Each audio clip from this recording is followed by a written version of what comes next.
Ladies and gentlemen, we're here. Here we are. It's been a long time. It's been a long, long time. How are you all doing? How are you doing, chat? I just get comfy in my chair here. Oof. So I've had to yeah, I'm looking at my overlay here. I've had to stick you all in this tiny little chat bar here. So I've got you over on the side here. I can see you. But you're pretty small. You're pretty small. Let me turn the volume down a bit. Speaking of which, how are we doing volume-wise? Can you hear me? Am I too loud? Is the music too loud? Let me know whilst I open this non-sponsored can of Cherry Float Coke. The sound is clipping a lot. You can't hear any music. You can hear just fine. Hey! Mad Dog Matt's here.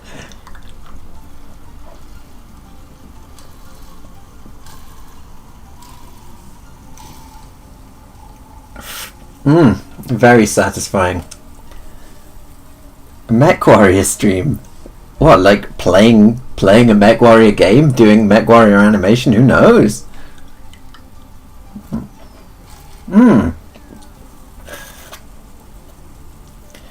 Alright, let's open my super incredible high quality music player and crank that up a little bit. I believe we used to have it at 75%. How's the music now then?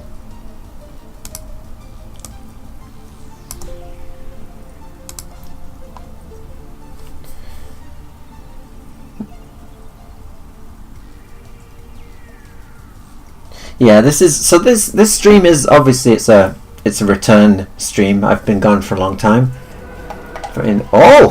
Overlays are working. Very nice. Thank you, Omar, for subscribing. If you're here, overlays are working. I've switched from OBS to Streamlabs desktop, so everything seems to be going well. I spent most of yesterday setting all that up and testing it out. Finally got my microphone to actually pick up my voice. Really quiet. The music is fine. Mic is loud. Okay. 1 second. So, how is that for microphone? Is that okay?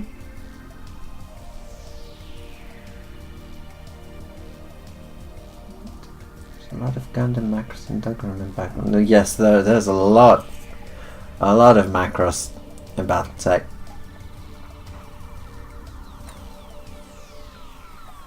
Alright, well, we'll adjust it as we go. I have all kinds of updates. Number one update for you is I have escaped the UK and I'm streaming to you from America. I'm in Atlanta right now, which, you know, maybe the cherry float Coke might tip you off. We don't even have vanilla Coke in the UK. Now here I am in Atlanta, in America, the headquarters of the Coca-Cola Corporation. So yeah, I managed to get an O1B Extraordinary Ability Visa, as they call it. So that allows me to stay here for 2 years, and then we try and reapply for the visa, and if I haven't shown any results, they kick me out. So it's back to the UK. Yeah, well, I'm not actually an American citizen. I don't have a green card or anything. I'm just allowed to stay here and work here and pay taxes here. So yeah, I've escaped the unfun kingdom. Oh, so yeah, you can. I guess you can get vanilla Coke, like some places in the UK. I remember they brought it out and I loved it. And I was drinking it all the time, and someone heard and they were like, "Oh, OtaKing likes it. We'll stop doing that immediately." And I couldn't find it anywhere after that. Yeah, the O1. I guess I shouldn't give away too much personal information, but it wiped my savings out applying for the immigration and everything. So. Oh really? You live in Atlanta too? Well, depending on where in Atlanta, I will probably see you around. I mean, I don't have to finish an animation within 2 years, but showing that I'm making good progress and everything would certainly help. I'm sure Mackie can chime in on this.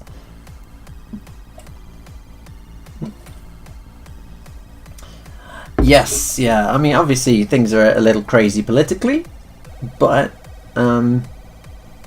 as long as you don't pay attention to politics, which I never do, and as long as you're pretty, never say anything especially controversial, which I don't. I think my most controversial take in life is anime used to look better in the 80s. And even then, that's kind of changing a little bit now. You've got you've got some really good looking stuff coming out. So, I mean, I still wish it looked like it did in the 90s and 80s, but Jujutsu Kaisen, Demon Slayer, we've got a lot of good looking stuff coming out. So maybe we shouldn't all be as black-pilled. Who knows? More regular streams, yes, hopefully. Let's see how this one goes. I've got all of my on my second monitor over here. I've got everything opened up. I can see the stream health, the stream quality.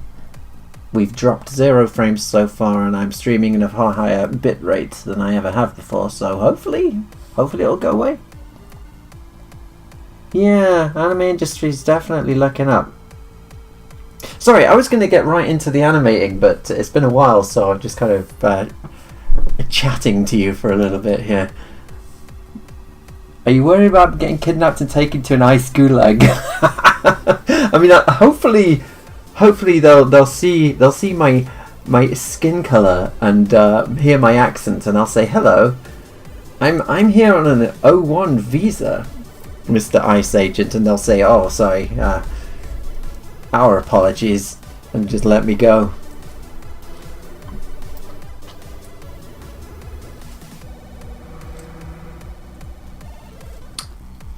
Hide the accent. Yeah, sorry, the chat is flying past, and it's so tiny that I'm hoping that I can catch any of it. Anyway, if you have like a really pressing question, do the @OtaKing, and it shows up orange for me, and I see it. Oh yeah, I am the new Ghost in the Shell with the actual Masamune Shiro art style. I'm hoping it looks good. I'm hoping it is good. Like, if it looks even half as good as the PlayStation 1 game cutscenes, then we could be having some Kino back on the menu, maybe. Yeah. You can type in all caps, that works as well. I am. It is a chat for ants right now. The Street Fighter movie trailer, I don't know, the new Street Fighter movie,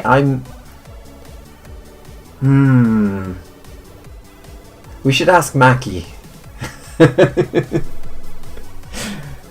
Hold on, Maki has a question. Oh no, she's just saying good to have you here. I don't know about the Street Fighter trailer. It's weird. Like, so in some aspects you've got like incredibly deep cut characters, like the guy from the fucking intro who never shows up in the games is in it. Like the guy with the hat in the casino stage, you know, Balrog / Bison stage in Street Fighter, he's in it. Like, you'd think that it's like super ultra mega fans. Oh, thank you very much, Wiss. I remember you. $50. That'll pay for this Coke. Thank you. Thank you very much. Whoa, buddy. I think that's what you have to say when someone donates a load of money. Thank you very much. So, yeah, in some respects, it looks like fans are in charge. And then you've got Dan Hibiki, Japanese character. He's some American comedian with a mustache who looks nothing like Dan. What's going on there? Cammy looks pretty good. Bison looks terrible. Like, Bison looks terrible. I'm sorry, but I mean, I'll probably watch it. I'll expect the worst, hope for the best, is I guess my advice on life.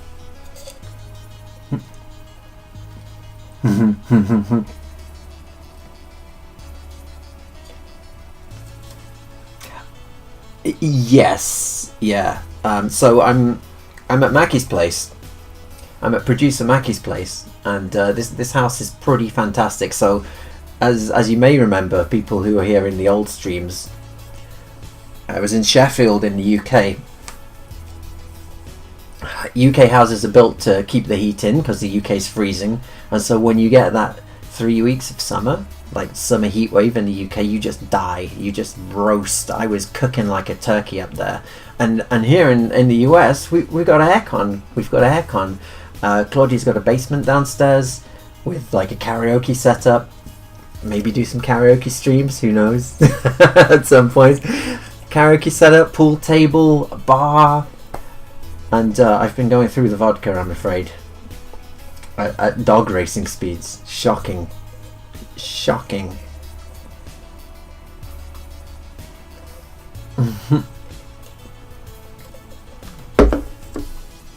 Anyway, shall we begin our work for the afternoon? I don't really have a schedule. I'll probably go for let me get comfy here. Probably go for a couple of hours, unless we're having a great time, and then we'll go for a couple more hours. Who knows? But what I'm intending to do today is work on my little Doctor Who fan project that I'm working on. Obviously, as you may have heard, we finished a bunch of stuff. We finished Alien Monday a while ago. So the next big thing that we've been promising for ages is the mech project. And the mech project is in pre-production, working on the script.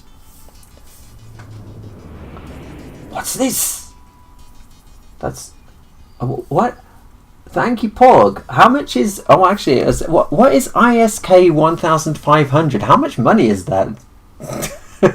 Anyway, thank you very much, and have a good sleep. And it's good to see you again after all these years. But yeah, if that's a huge amount of money, then thank you very much. If it's a small amount of money, thank you very much as well. Yeah, it's the EVE Online currency.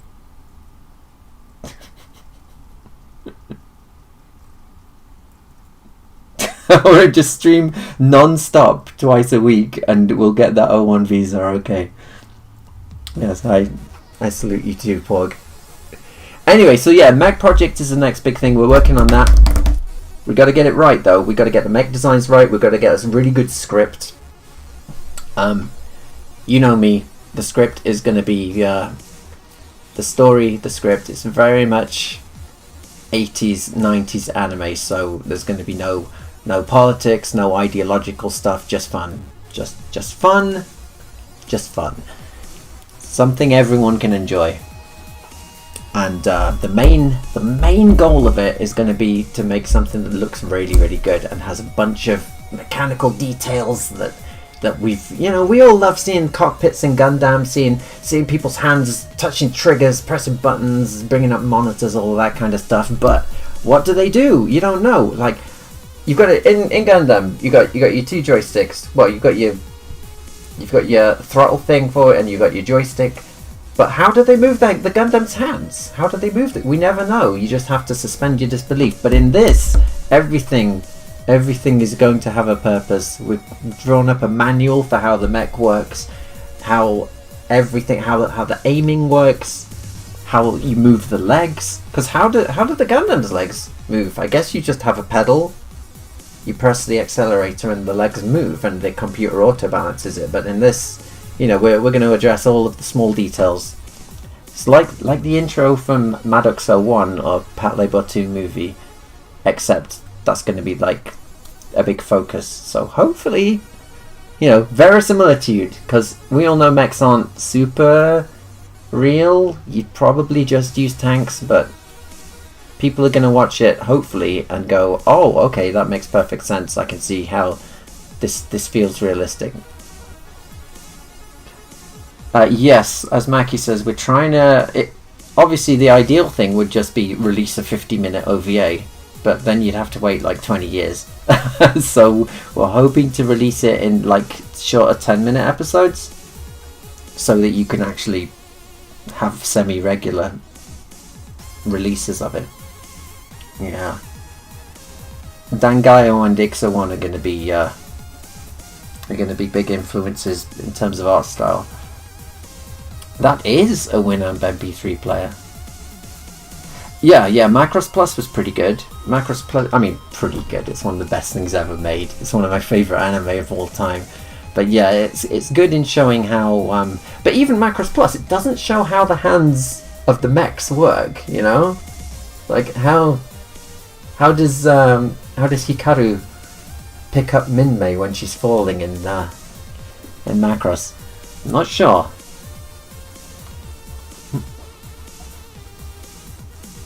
What's my favourite Star Wars ship? It's got to be the TIE Bomber. It has to be. It's got to be the TIE Bomber. If it's any ship. Imperial 2 class Star Destroyer? I love the TIE Defender. That's the most fun to fly. But in terms of looks, it's the Bomber, isn't it? It's the TIE Bomber. It's maybe the Interceptor. It was ESP, yeah, for gold it was, wasn't it? Brain Direct BDI, Brain Direct Interface. Patley Bush too, yeah, you've got your hand in a little glove thing. Mm-hmm. Yeah, Steel Battalion is the closest we've got, and I'm taking a lot of inspiration, especially the lock-on system. You've got your joystick, you've got your little thumbstick for moving, all of that kind of stuff. So yeah, we're taking a lot of inspiration from Steel Battalion, but in the end of the day, that's just the cool stuff. Like, obviously you need a good story, you need a lot of fun, and engaging stuff. So yeah, it isn't BattleTech. No, it's an original IP, because everything I've done, if you think about it, has been Star Wars, Alien, R-Type. It's all been other people's IPs. So we got to challenge ourselves, and we've got to finally put that money, which we don't have a lot of, where our mouths are. Do something original and see if people like the stuff that we have put out because they like Alien and Star Wars, or see if we can make something completely new that people like. And I hope you like it. Good lord, not that. Yeah, what was it called? Steel Battalion something. I remember Angry Joe did an incredible review of it. I was laughing my ass off. The terrible sequel they did.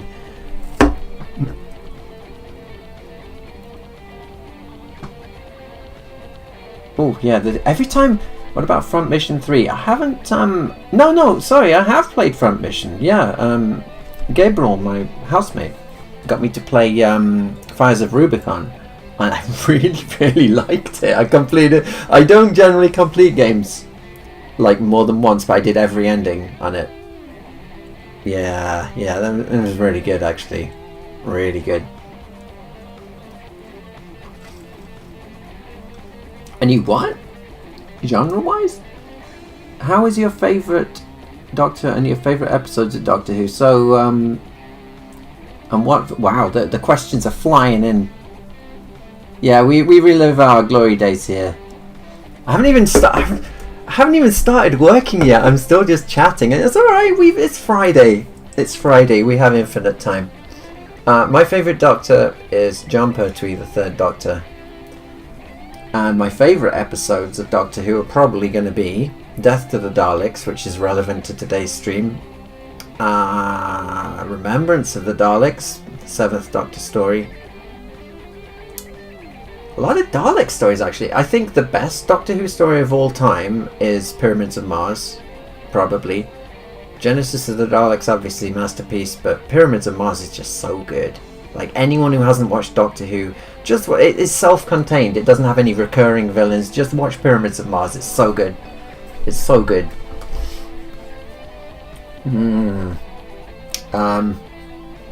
Yeah. I grew up on. I grew up. But the Doctor that was on TV when I grew up was Peter Davison and Colin Baker. But I was my grandma and granddad were buying me VHS of earlier Doctors, so I really got into John Pertwee and Tom Baker. Obviously, I love William Hartnell; he's fantastic. Haha! Hello, missed your streams. Hope the animation world has been treating you kindly. I mean, it has, I guess. It's a little scary with the whole AI thing. Been getting a lot of comments on my videos saying, "What is this AI trash?" And there's no point even replying, because if people can't tell that it's not AI, how are you going to convince them? So I don't know. But yeah, I've been getting a lot of "this is AI" comments on videos recently.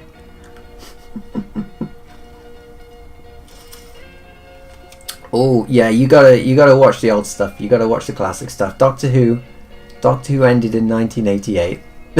There's no more Doctor Who after that.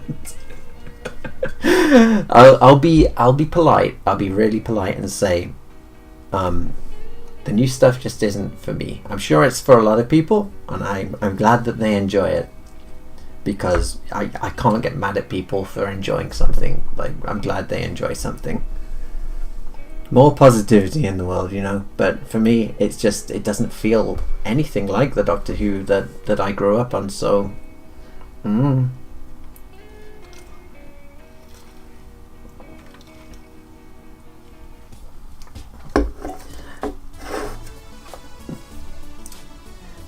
I mean, you could also say Doctor Who died with the movie, the TV movie. Yeah.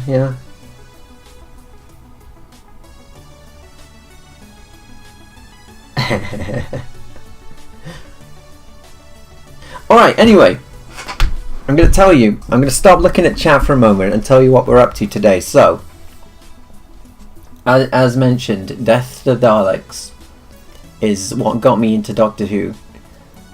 I think my granddad came back from a car boot sale, which what is that? That's a yard sale in America, isn't it? When I was a kid, like 10 years old or something, he came back from a car boot sale with a VHS copy of Death to the Daleks. And I watched it, and I was like, wow, this is cool. And that got me into Doctor Who. And so, I've been doing... Pause the music a sec.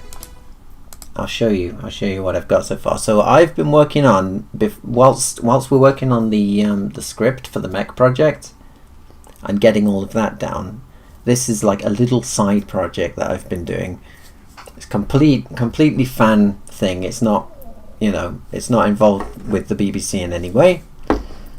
I've been doing a fake trailer for what if Death to the Daleks, which is a story from 1973 with a BBC budget, so, you know, very small budget.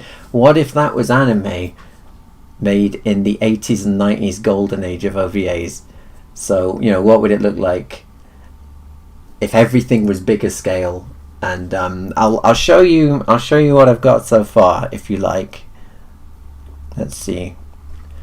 Now bear in mind as we take a look at this, it doesn't have any music, it doesn't really have any sound effects, it's just got placeholders from the actual episodes in there. So you imagine in your head really great sound design, which it'll have, extra scenes. Some of the animation is janky, I'll clean that up, and it's meant to be a trailer, so it's not a cohesive story, you know. But here's what we got so far. I've got how many? I've got 5 minutes of animation done. None of it's AI, for anyone wondering. It's all hand drawn. Some of it's 3D models that I've then hand shaded, the usual technique. But anyway, take a look, see what you think. The outer worlds are being ravaged by a disease. The colonists are dying in their thousands. Another 10 million men, women and children will die unless we help them, and help them quickly.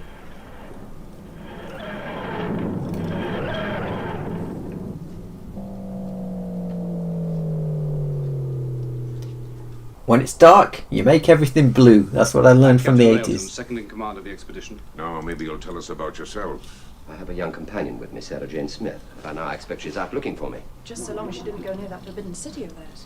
What forbidden city? Pass me the visual file, will you, Jill? We've got some pictures. I'll show a few minutes of it, Mackie. Just a few. I mean, it's so incomplete. It's so incomplete that I don't think anyone's gonna, you know, it's gonna be quite different. It's a fantastic building. Must have been constructed thousands of years ago. Here she comes! Oh! Prepare her for sacrifice.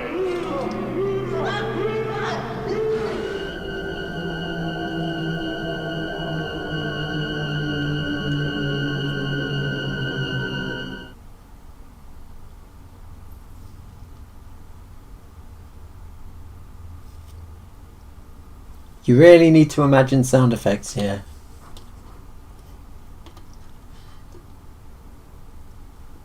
Daleks.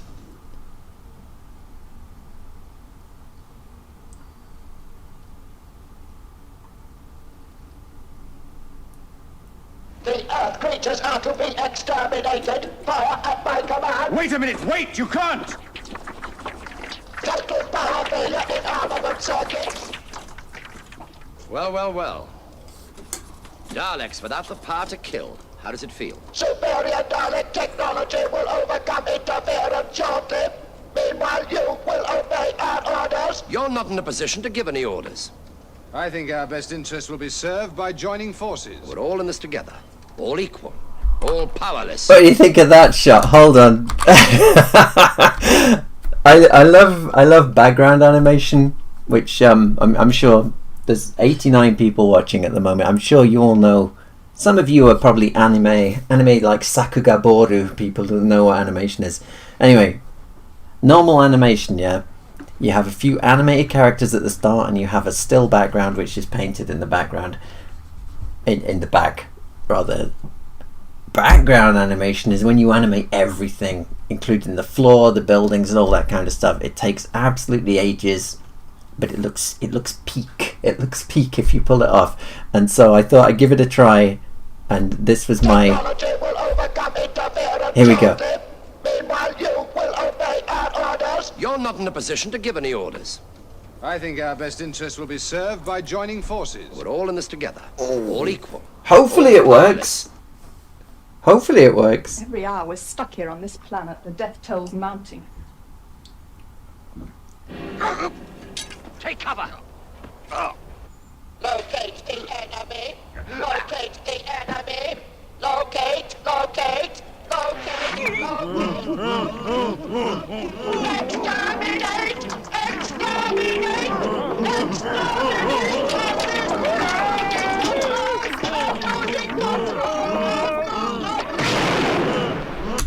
Hold on. We're gonna need an F in chat for for my boy there. His gun doesn't work. That doesn't stop him from doing what he loves. Oh, poor guy. We need more. We need more natives here.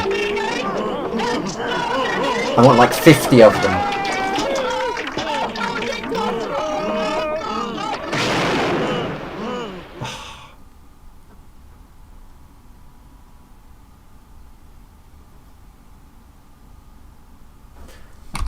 See this shot here? Wow, he must have done so much work to paint that entire mountain. This bit at the side here is incredibly simple. This bit on the left here is incredibly simple. Only the middle bit here has detail on it, but you can't tell because it's zoomed out. Because it's going to zoom in a minute to the middle here, and that's really the only part I painted detail on. But you don't notice.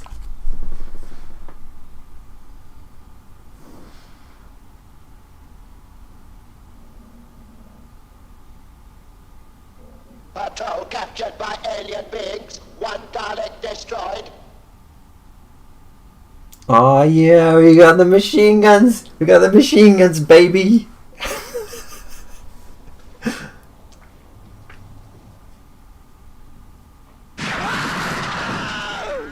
Primitive weapons moderately efficient.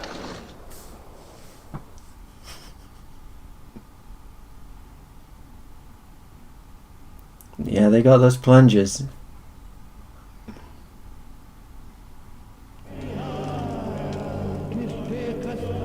This temple's really tiny in the TV series because you know, again, 70s Doctor Who, not a huge budget, so the whole thing was basically an excuse for me to go, what would they have done if they had unlimited budget? You know, like we're talking 1950s Bible movies like Ben-Hur, the Ten Commandments, you know, the parting of the Red Sea. So I'm like, all right, let's just make a massive temple,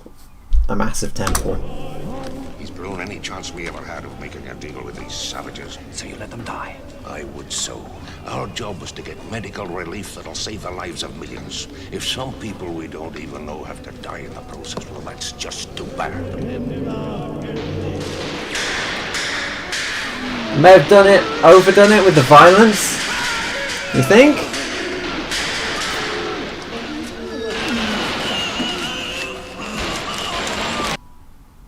May have overdone it with the violence a little bit. The Daleks don't seem to be following us. Oh, those robot things. Are they locals? Hardly. They're probably the most technically advanced and ruthless life form in the galaxy. But if they're robots, how is it their power's not affected? They can't half move. Because they're only half robots, Sarah. Inside each of those shells is a living, bubbling lump of hate. I mean, they've got legs. No, they move by psychokinetic power. I see. Do you? No. We require the cooperation of the Epsilons, but now they will do so on our terms.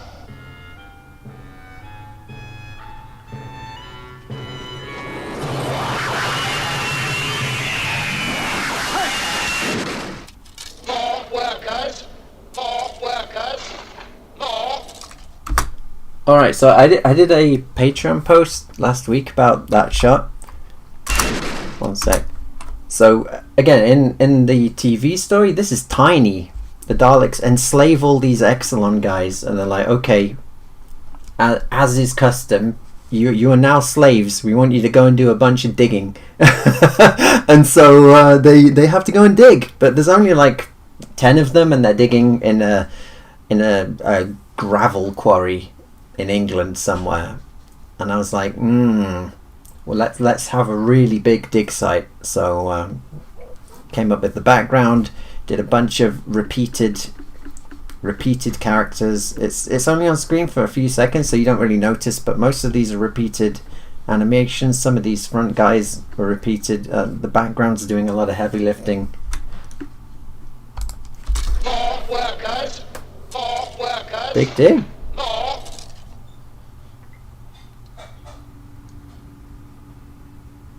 There's another one of those Hoover guys. He's actually missing. I want him to have, a bunch of like water trails coming down off of him, so I'm going to add that in. But anyway, so that's pretty much where I'm up to so far. Again, imagine it with sound effects and whatnot, and it should be pretty nice, hopefully. So that's that. And today we're gonna have that Hoover dude just came up from the water, and he's gonna start attacking people. But we got Daleks, we got a Dalek sentry here, and he's gonna turn around and start shooting at him, and that's what we're gonna animate today. But yeah, so that's some big dig energy. that's what we're seeing in chat here. Yeah, the sound was great, wasn't it? Oh, that was fantastic sound design. Did it all myself.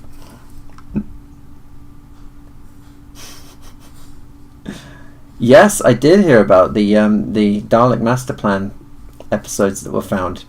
I read the novelizations, the 2 novelizations, the 2-part books when I was a kid, because you just couldn't see it. It was missing episodes. Well, thank you. This is animated mostly on 2s, and in some cases it switches to 1s as well. Like, hold on, let's have a look.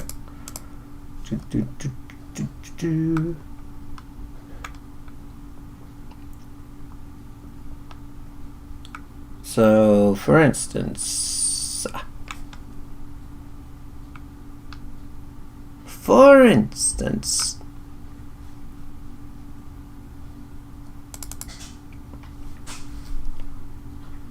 for instance, that's all animated on 2s, but the sparks and everything are on 1s. So, actually no, I'm lying. It's animated on 1s. It's mostly on 2s. There's your impact frame there. Very, very Masami Obari. So now this guy goes into 2s.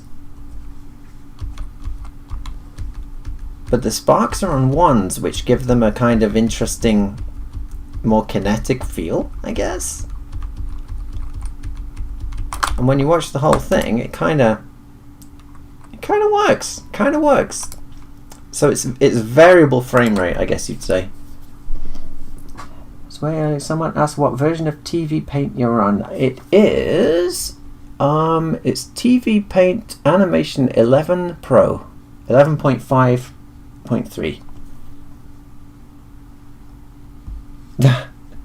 Indeed, yeah. I mean, at some point in the future, it's very possible that all those missing episodes will come back. So who knows?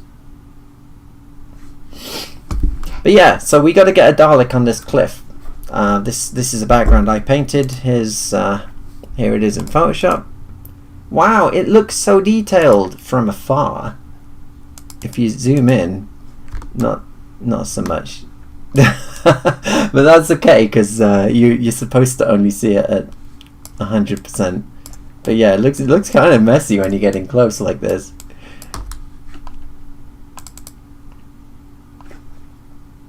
So I'll show you my 3D pipeline, how we're going to do these Daleks.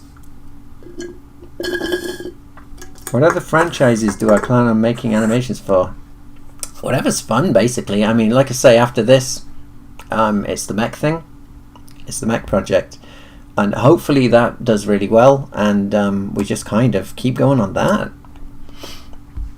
hopefully. But anyway, here's my Dalek. I modelled him myself. It's kind of it's based on the Death to the Daleks design, but it's also kind of based a little bit. It's got elements of the movie, the 1960s movie design in there as well. Hence the big fender at the bottom, the claw. I modelled it with the choice of the machine gun, or we can turn the machine gun off, and we've just got your basic Dalek gun, which is useless in this story because they don't work. So I guess we'll go with normal gun.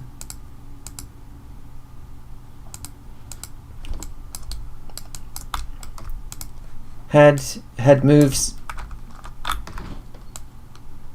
Eye moves. You know, everything's rigged up. Arm moves. Whoa, too much. Claw opens, closes, and can rotate. You know, you got to set up all your. As I've said many times before, I'm not really a 3D modeler, but I do all right. I do all right. And it's posted some of them on Patreon, but I think they'll be a bit redesigned because there's so much considered. So much to consider from when we started on it. Yeah, it's definitely. Oh, this is quite an old version of Cinema 4D. Yeah, this is Cinema 4D R16. So quite old, I imagine.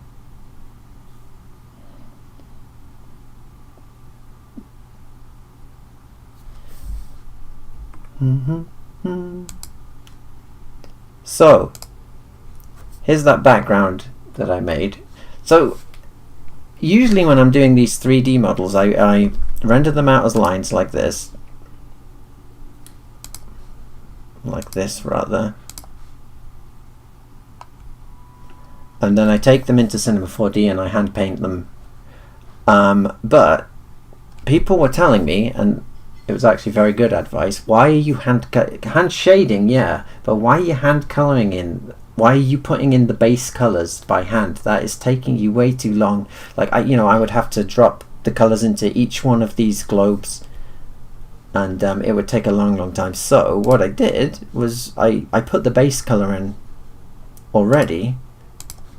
So it's flat, but at least we've got our base colors in, and then I just have to shade it. So that's going to save us quite a bit of time. So what do we want to happen here? We want let's set our Dalek up. We want him to turn to about here. He'll start off maybe looking in this direction.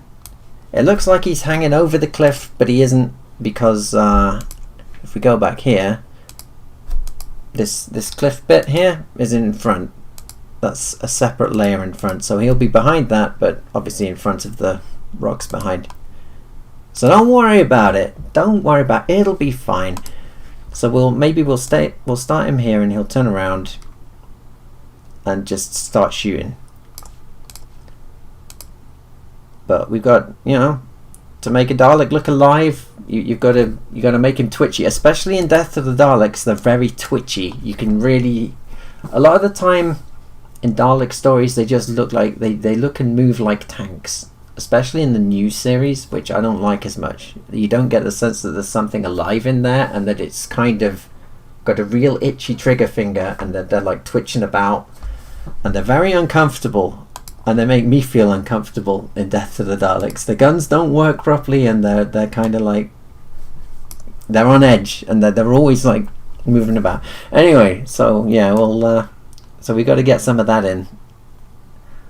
So we'll move him. We'll have the head come around here. I've got my auto keyframes turned on.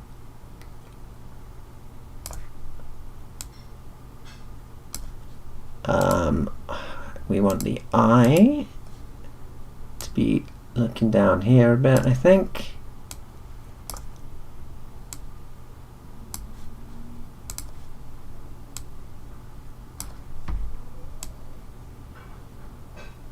I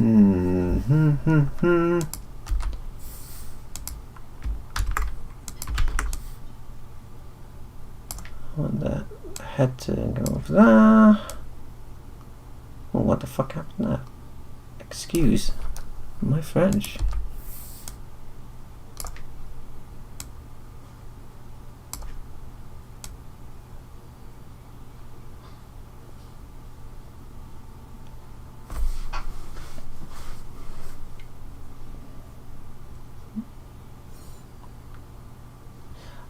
The humans, there's a little bit of there's a bit of reference, a bit of rotoscoping, especially for character acting. Like the shot. Where is it? Is it this one? I would so. Our job is to get medical relief that'll save the lives of millions. If some people we don't even know have to die in the process, well, that's just too bad. I'm not great at character acting, so I got the camera and I basically acted that out with my face, exaggerated my head movements a bit, and essentially used that as a timing reference for this. So yeah, that's the guy here is I'm gonna actually animate him. He gets a bit of facial movement on him in the final thing.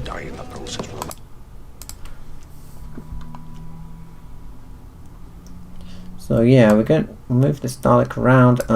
We want the arm. It's a little bit confusing. Maybe we'll turn the reference lines off.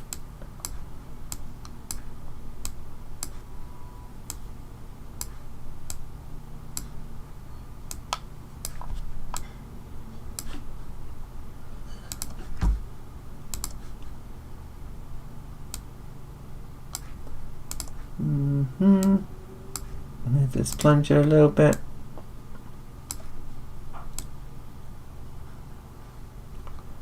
Then we're going to want the gun to come down and start firing. The gunfire is going to be complete 2D animation. So, gun. So he's high up. He's probably going to be aiming down at all these guys who are digging, to incentivize them to continue digging.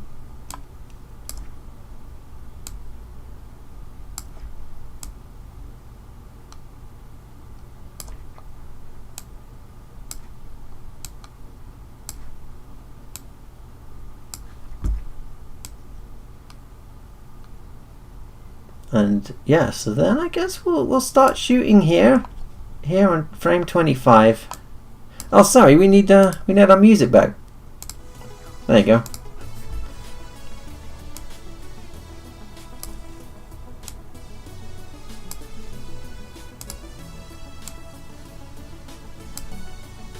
So we're gonna move the gun a little bit.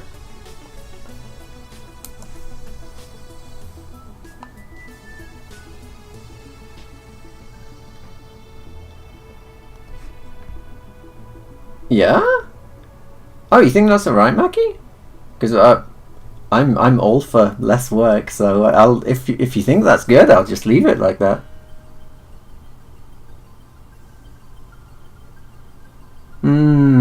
Yeah, I've been getting more into character animation recently. Obviously, I've always been more of a mechanical, like, spaceship and explosions animator. Human animation has always been my weakest point.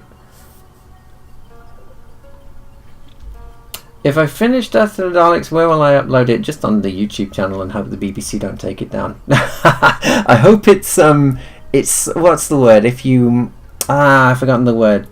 Transformative. Like, it's so transformative. It's all of the visuals are completely new. There are some elements from the soundtrack some lines of dialogue there, but it's mostly, you know, just a fan thing to show a kind of what if. So I'm hoping no one will have a problem with it. Less is more, yeah. So we'll have his gun just kind of twitching a little bit, and then I can just keep repeating that. Do we move the entire Dalek when he starts shooting? Like, do we twitch him about a bit like so?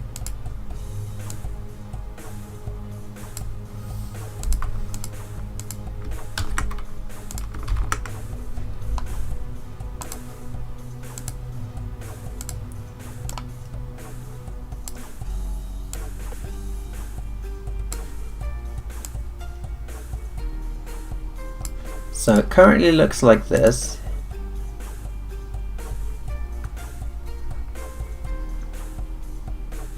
I don't like that. I don't like the sudden jump in frames there.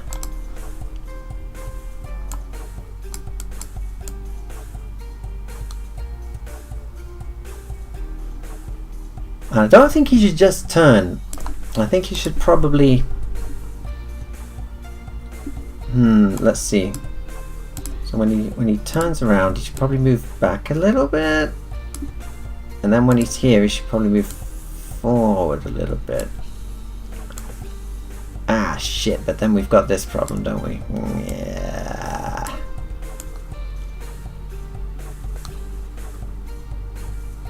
Ah, okay. Maybe not. So this is why on streams I normally do this well in advance and I just do the shading on the stream, because this is the boring stuff that isn't super exciting to watch, but I don't know, I thought for once you might like a behind the scenes look at this kind of stuff.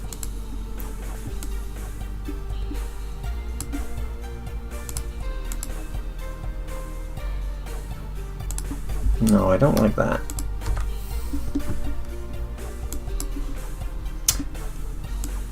Let me check something.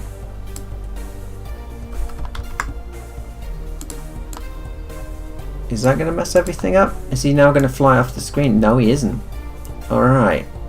So I've put him inside a group. A null group.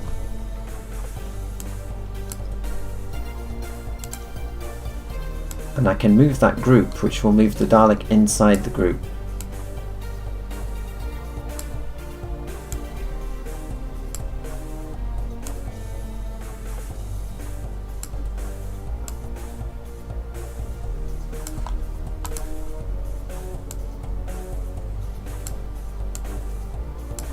So let's see if that works. Oh no, oh, that's way too quick.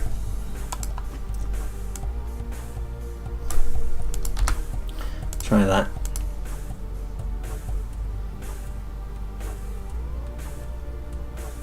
He's too quick is the problem. What you can do, bring up timeline, grab everything, just drag it out so it's slower.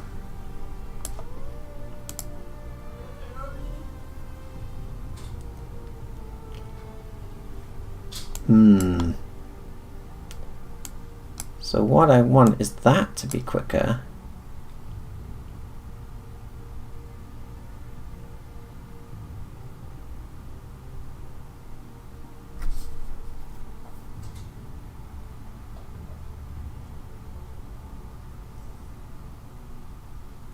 Yeah, mech project is a kind of big concern at the moment.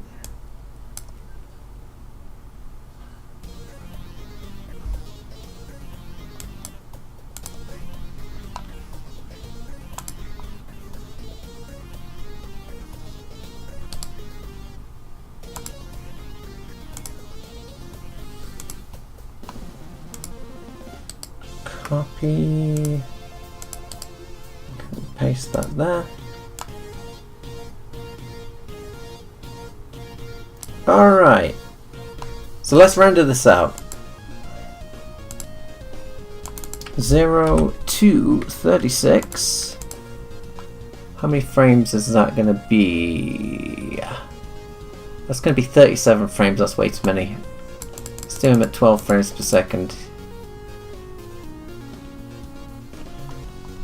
Okay. Render them out as black and white lines. Like so.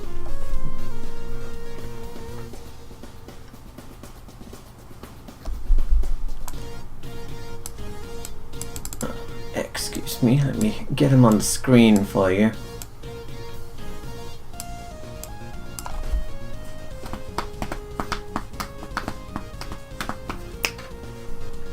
Good afternoon!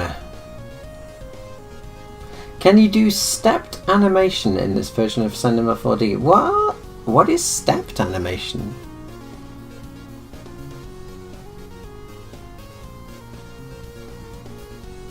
The long anime march of OtaKing. It takes a long time animating, doesn't it? What if, here's a random question. Has anyone been watching Invincible, and what do you think of it? No judgment. Alright, render that out as a QuickTime movie.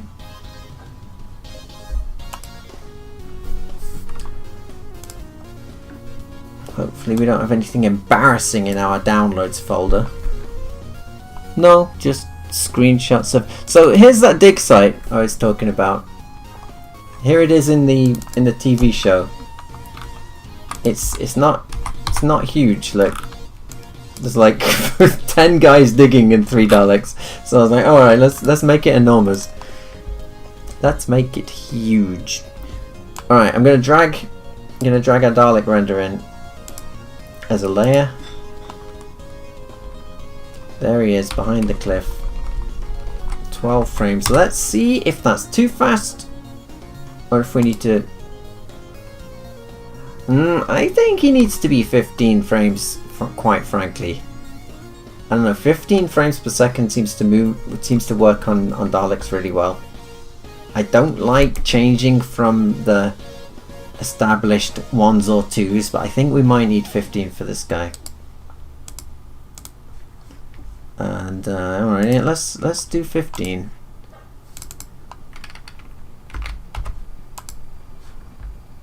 I'll give us 19 frames. Whilst that's going on, I'm gonna have a look at chat here.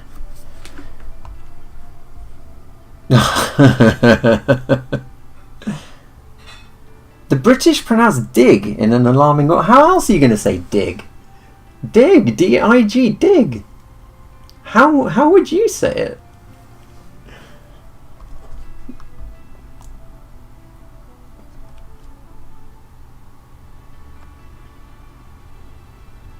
Tuesday, water, dig. Atlanta. I live in Atlanta at the moment, chat. Atlanta. I drink water in Atlanta.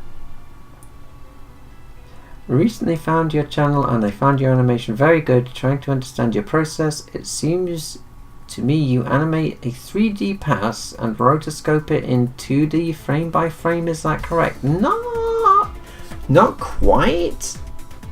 Not really. Like, so most of my characters are just 2D animation. If I have a shot, like, let me show you here. Let me pull this up for you. Where's that? The 360-degree money shot. So a shot like this, where I've got a bunch of people, and they all need to be in a sense of place, and they need to stay where they are. And we got the Daleks in there, and they're rotating around as well. Like, so for a shot like that, I did use very rough 3D models as placeholders for the people, just so that they would stay in place. And then I drew over them. But most of the time, it's... I'm rotoscoping a bit sometimes. And any of the kind of mechanical elements, like the Dalek, the 3D models that I'm rendering out as black and white lines. And then I hand color them, hand shade them. hand highlight them. Any explosions and stuff, that's all 2D. So ideally what I'd like is everything to be straight 2D animation. But I mean, with a Dalek like this, like it would be a nightmare. Unfortunately, it would be so hard, like with all this detail, to do it all by hand. So I may not like it, but I got to go along with it. All right, so let's drop them in.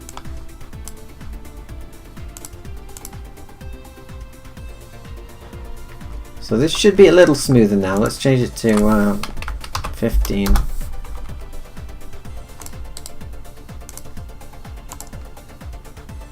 Yeah, I think that's better. I think that's better.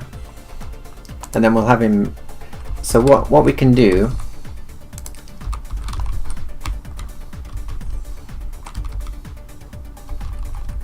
One of these frames, I think it's that one. I'm going to mark these 3, and then what we could do, copy these, repeat them a bunch of times,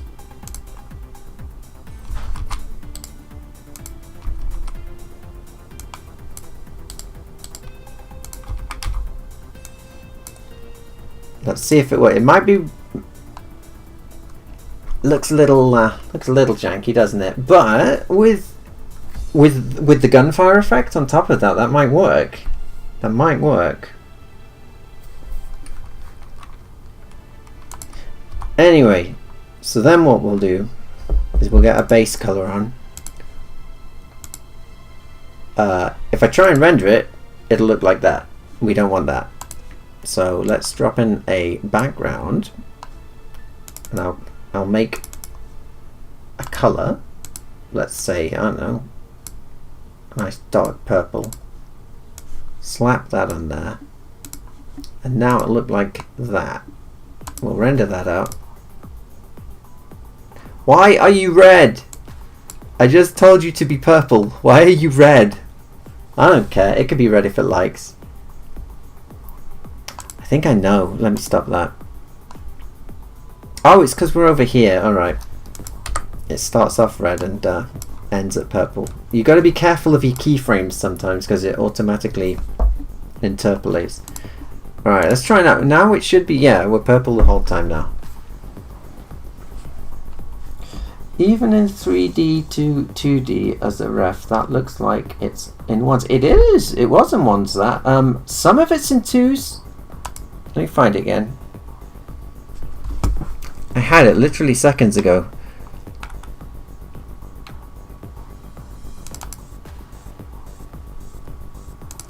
So that's in twos. This is all twos so far. The only thing but the background down here, that's in ones. So everything's on different layers and it's all going at different speeds. So the characters are on twos. Now they've changed to ones. The Daleks are ones, the background ship, like everything is at ones at the moment. I did have it on twos, but the trouble is the characters look really, really jerky compared to the smooth Daleks and the ship, so I had to in between them.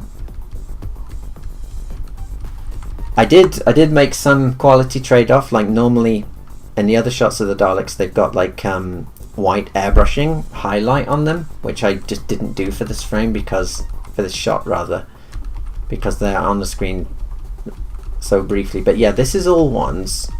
I'm a little pissed that I painted this background and it took ages and you don't really see it. This is the most that you'll see. You people in the stream are going to see this background more than anyone else, so I hope you like it. But yeah, so it actually turned out to be mostly ones. Yeah, you're right.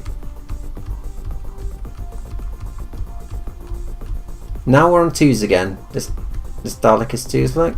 The characters are twos. So yeah, it's a mix. It's a mix of ones and twos. Like anime's always done that. It gives it an extra bit of punch here and there. Anyway, we've got our base colors, so we'll render those out.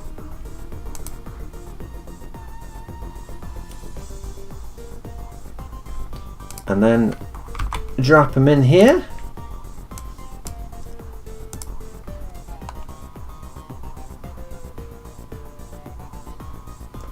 Oh no, we can't see them. Don't worry.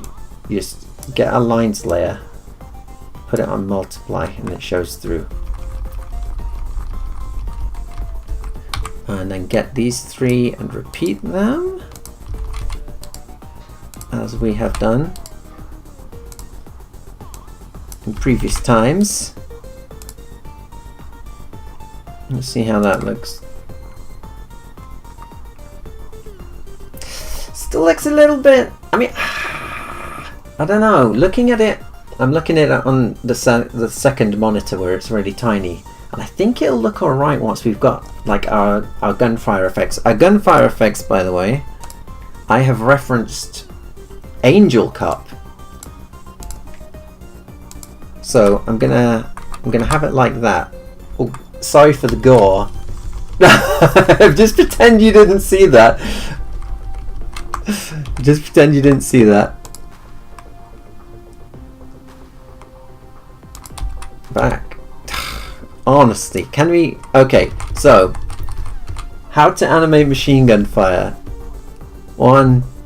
This is on 2s.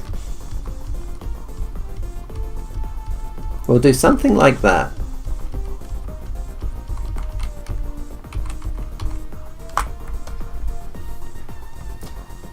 Zero drop frames. Excellent stream health. Oh, you watched Angel Cup. yeah, it's pretty good. How big is your monitor? It's tiny. Like, it's only 100 and it's 1080. It's a 1080 one. Is the ground also 3D modeled or completely drawn? I'll show you. I'll show you. One moment. See if my hotkeys are working. Yeah, there we go. Let me pull it up for you.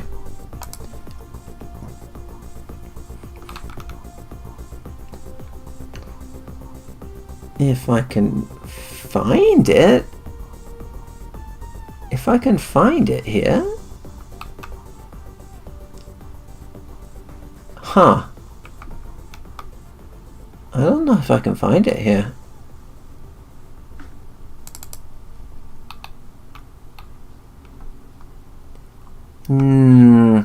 Yeah, it was... The background was like basic 3D geometry that I drew over. I would show you, but I can't really see it here, unfortunately.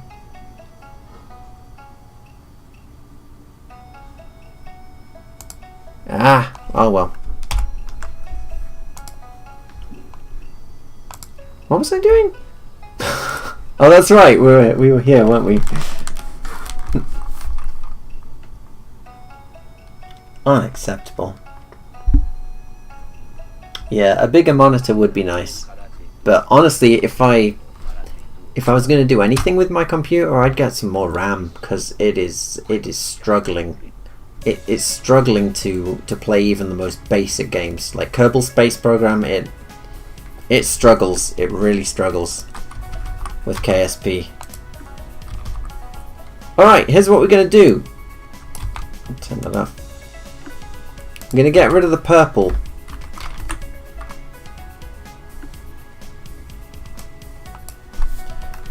Better turn that tolerance down a bit. We're very intolerant here.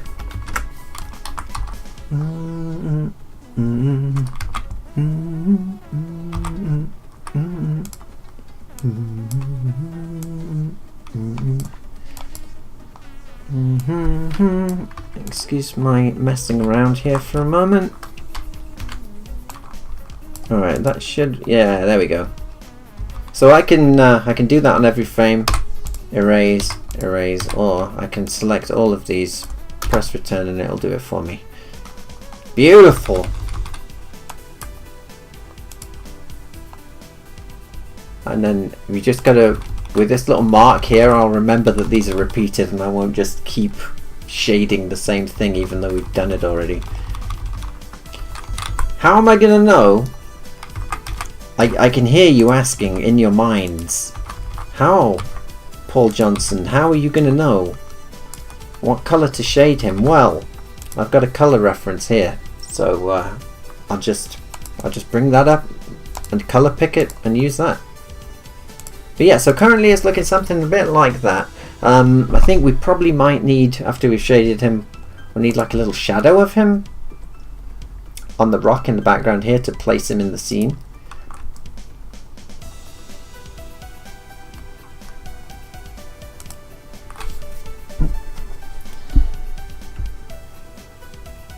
Okay, let me check chat here.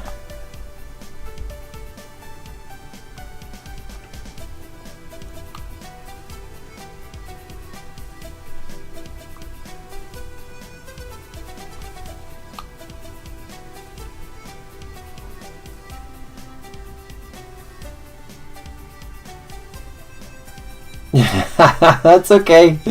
You can dash. I'll see you later.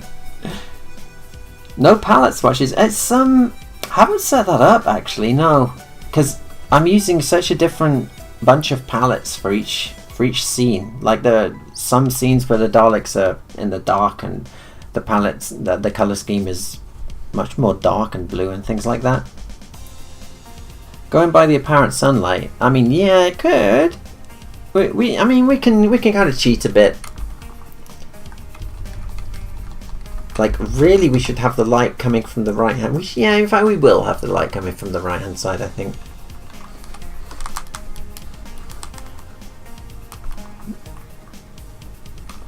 How long have we been streaming? 75 minutes? It's time for a coffee break. Surely it's time for a coffee break. I think we should have a coffee break. Alright. I'll see you back here momentarily in like a few minutes. A very special cup of coffee. A new standard in richness. A new standard in pureness. Blended together to give a new standard in smooth. The Gold Blend standard. Only from Nescafe. It's only memories of her and the rich smell of this coffee that keeps my spirits up. Coffee. At least we'll reach our destination soon. Coffee.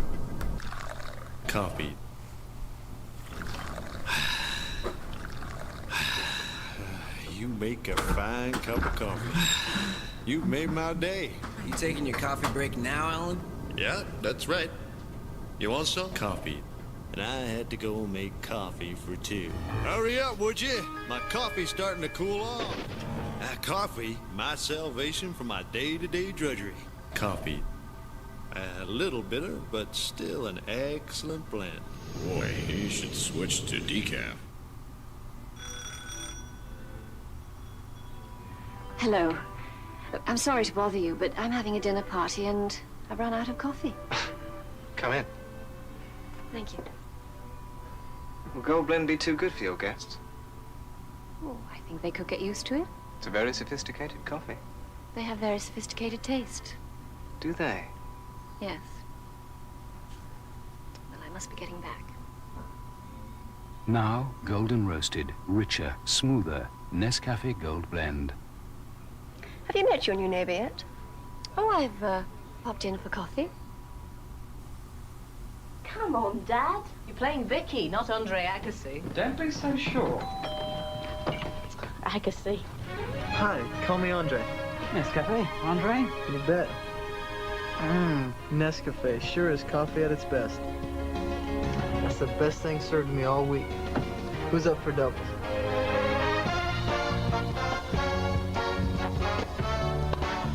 Yeah! The best days are Nescafe days. 今結構忙しいんだろ？そういえば例の歌の歌詞はでき…私はあなたが好き。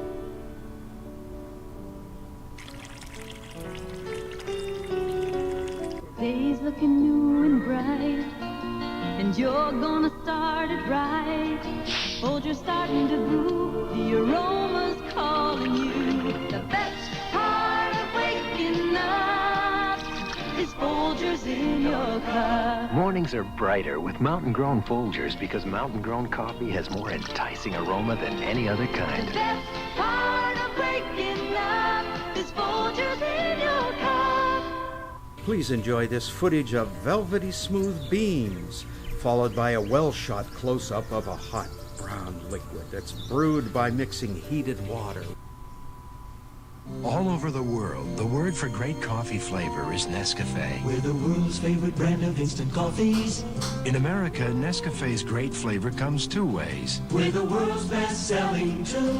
Nescafe Regular in the red label. If Nescafe can please the whole wide world. And now Nescafe Decaffeinated in the green label. We can sure please you. Same kind of flavor. Nescafe Regular, Nescafe Decaffeinated. What's your pleasure? お嬢さん方を応接室に。はい。美味しいコーヒーを入れましょうかね。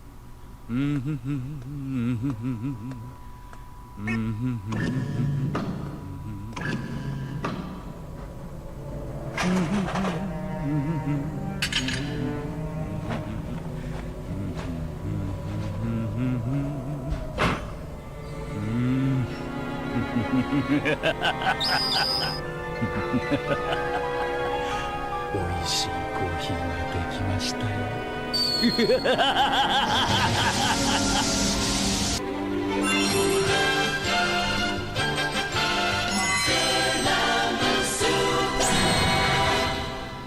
I only showed you that to remind you you desperately need your fix. 男の温度が上がった。飲んで飲んでまた飲みたい。缶入りコーヒーウエスト。Go west. ボ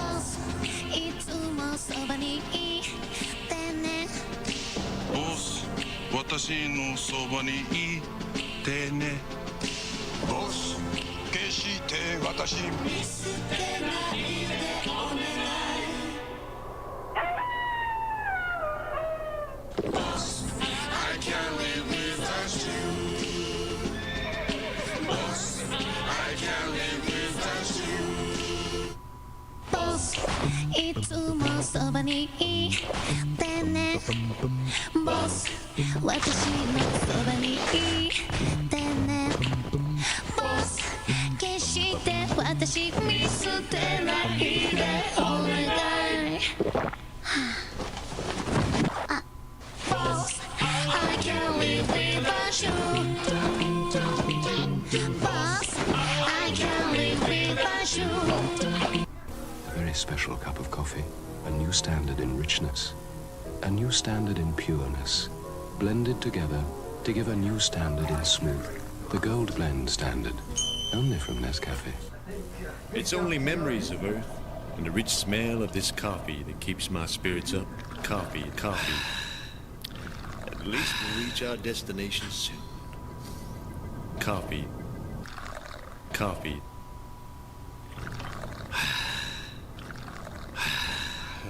You make a fine cup of coffee. You've made my day. Are you taking your coffee break now, Alan? Yeah, that's right. You want some? Coffee. And I had to go make coffee for two. Hurry up, would you? My coffee's starting to cool off. Coffee, my salvation for my day-to-day drudgery. Coffee. A little bitter, but still an excellent blend. Boy, you should switch to decaf. Hello. I'm sorry to bother you, but I'm having a dinner party and I've run out of coffee. Come in. Thank you. Will Gold Blend be too good for your guests? Oh, I think they could get used to it. It's a very sophisticated coffee. They have very sophisticated taste. Do they? Yes. Well, I must be getting back. Now, golden roasted, richer, smoother, Nescafe Gold Blend. Have you met your new neighbor yet? Oh, I've popped in for coffee. Dad, you're playing Vicky, not Andre Agassi. Don't be so sure. Agassi. Hi, call me Andre. Nescafe, Andre? You bet. Nescafe sure is coffee at its best. That's the best thing served to me all week. Who's up for doubles?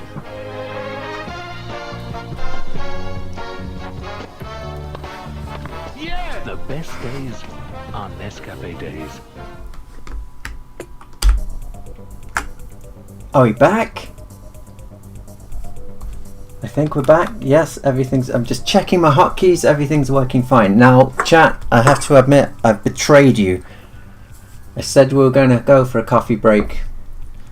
I got a White Russian instead. Now, it is coffee liqueur though, so it's not a complete betrayal. It's like a 20% betrayal, so you'll have to forgive me.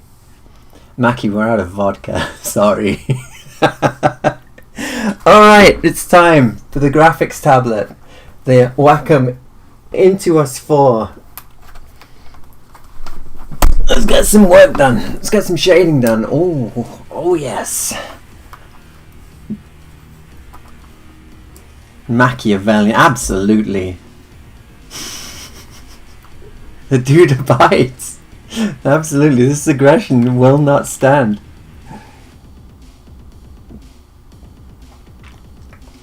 Good night, Cypher. Have a good night. What are you US time as well?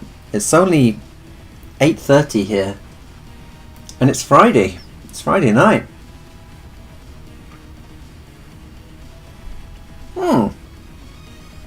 Oh shit! You're still in the UK. Okay.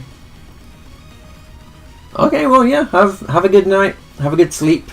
See you at the next one.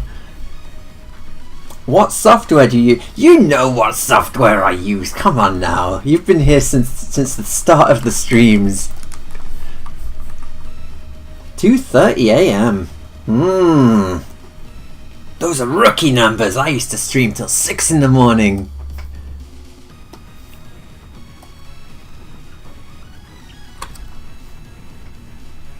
What is this? I remember this tune.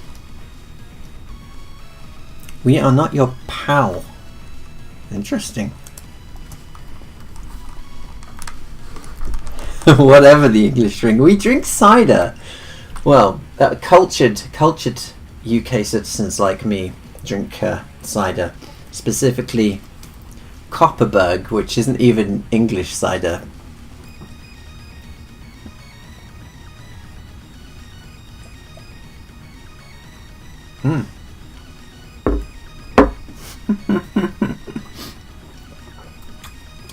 I'm using TVPaint. I'm using TVPaint and this beautiful Cinema 4D for my 3D stuff.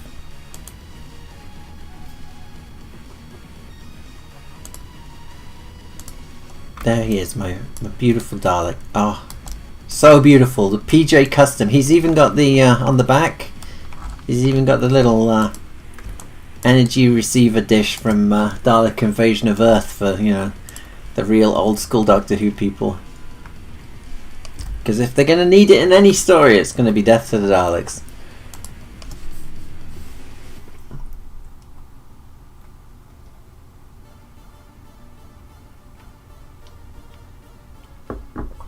I have seen a few places making mead and, you know, like organic brewed stuff in Atlanta. Yeah. Oh, why haven't we been, Mackie? Why haven't we been?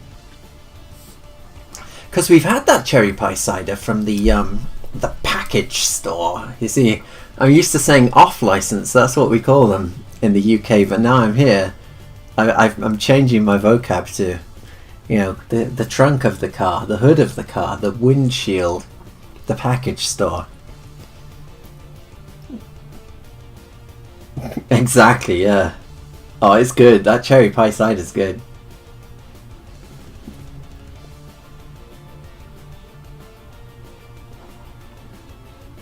A Brazilian fan, Mackie, just came back from Brazil. She was enjoying your Brazilian beaches. But oh, thank you. I'm glad you enjoy what we do. One day I'll go to Brazil, but it'll melt me. I'm not good with the heat. I'm not good with the heat at all. I'm going to put a marker there to know don't shade any further than that, because these are all repeat frames. I want to know how to add the shade or glow effects to animation, like how the screen dodge effect from Photoshop works, kind of like filter layer of the yeah, it has it in this as well. So for instance, let's make a new layer, not one of those. Let's make a new normal layer. Just grab a random color, and let's say this is, it's rough, it's real rough. Let's say this is our Dalek shooting. We'll fill it. There you go. And what I would do then is go to Effects, Stylize Glow, and it puts a red glow by default around the outside. We don't want a red glow, we want an orange glow. We want something a bit more like this. Let's duplicate that, make it a bit bigger. Now I know this isn't what you are asking about, but it'll all make sense. So then you'd apply that, and then you could duplicate the layer, and here under color we've got all these effects like erase, shade, light, colorize, and usually I'd go for add, and that'll yeah, and then you can just like turn it up and down and go for a nice. It's very good for explosions. Oh, well, thank you very much. I'm glad you enjoyed the VR chat world. Most people who like my animation stuff don't give a shit about my VR chat 3D stuff. They're like, this guy is a 2D animator. He should stick to 2D animation. Why is he pissing around in VR chat making a 3D arcade? But that's my memories. That's my memories as a child. I wanted to.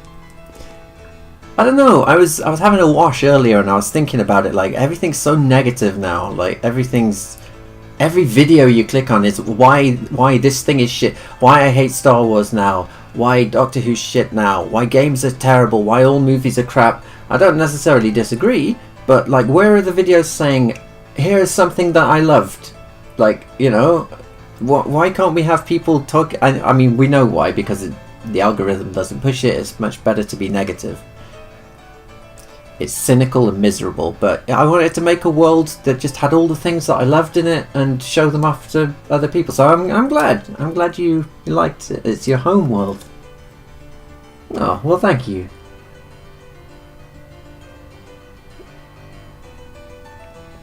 Oh, really? One of your streamers visited it. Yeah, those videos are often correct, but I think there's definitely room for, you know, a video on here's an anime that I watched in the 90s and here's why it's great. It doesn't have to be why everything is crap now. Like, there's so much good stuff from when we were growing up. I do indeed. I have a video showing it off.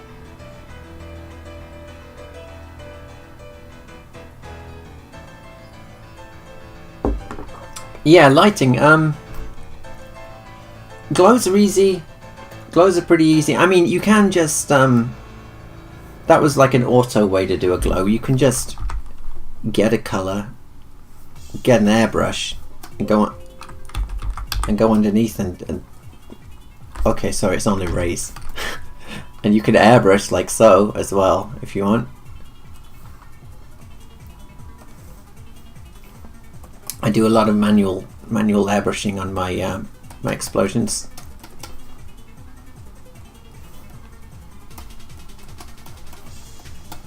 But yeah, you know, that kind of thing.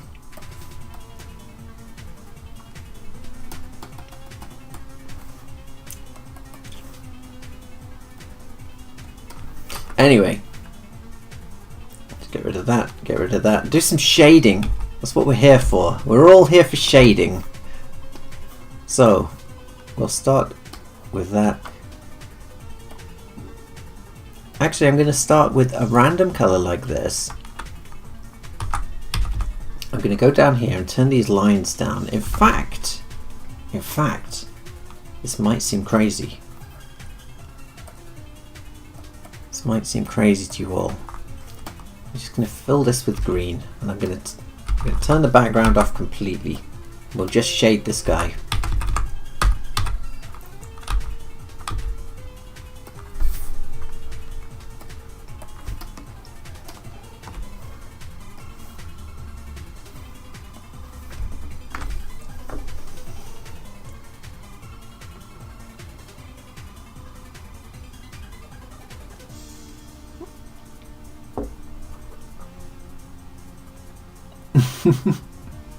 Yeah, it's tricky though, the 77077 arcade bar, because I just for months I just kept wanting to add more stuff to it.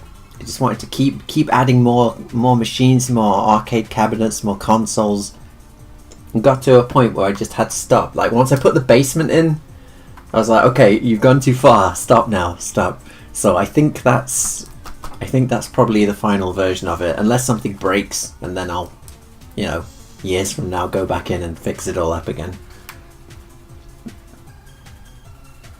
Yes, well, we're hopefully back to a weekly streaming schedule now. Hopefully. Yeah. Oh, that would be nice if you could actually play, the cabinets. That'd be great.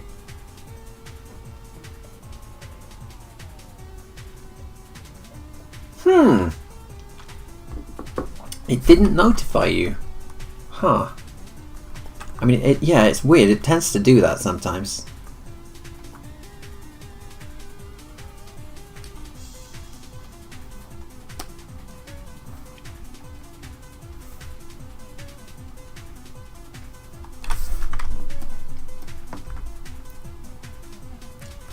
So I'm thinking, shading wise for our guy here, we'll have the shading on the right.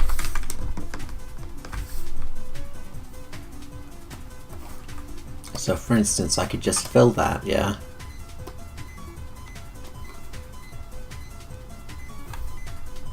This is going to be very rough to begin with.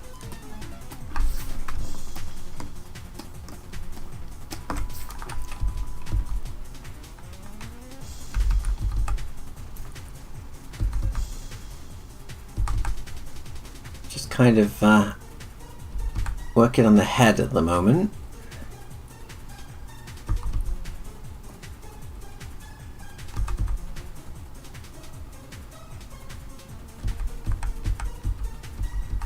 Yeah, I think that'll do. Don't worry, I'm not going to shade it red. This is just where the shading is going to go.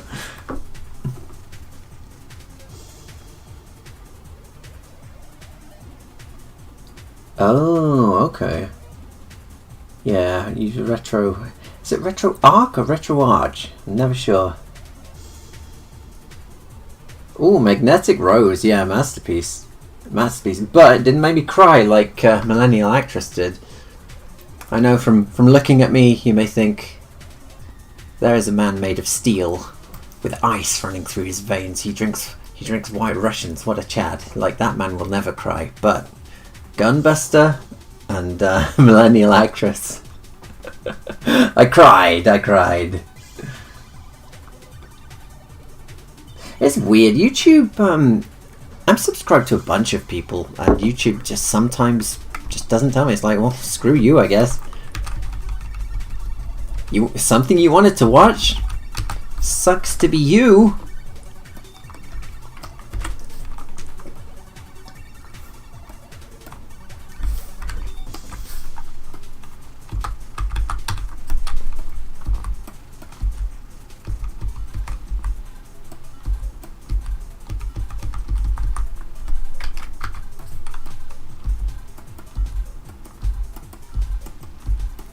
So all this red, this is where the shading is going to go.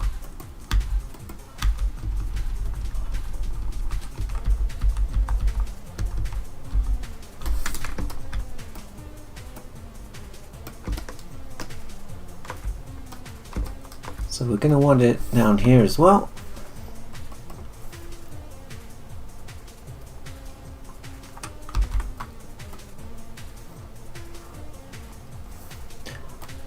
Do you know?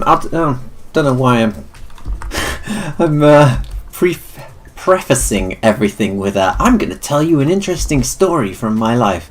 Anyway, interesting story from my life today.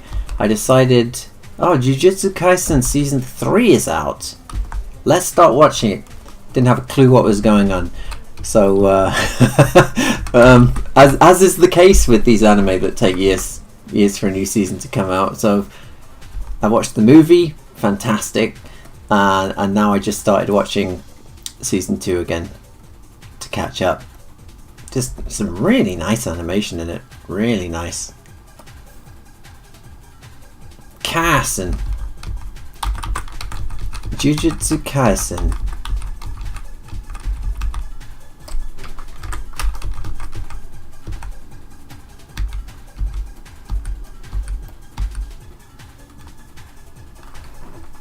You can hear the music? I hope you can.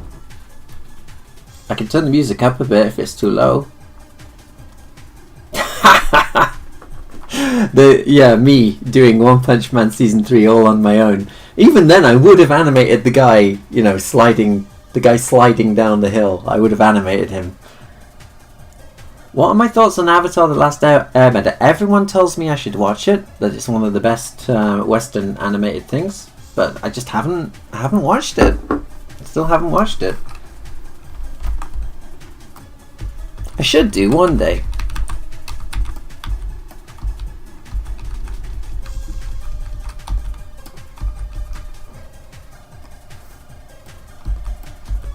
I have been watching Invincible, and it's weird. It's weird. I was telling Mackie about this. Mackie doesn't waste her time on such things. But Invincible, like, where is the money going? Because it's not going on the animation.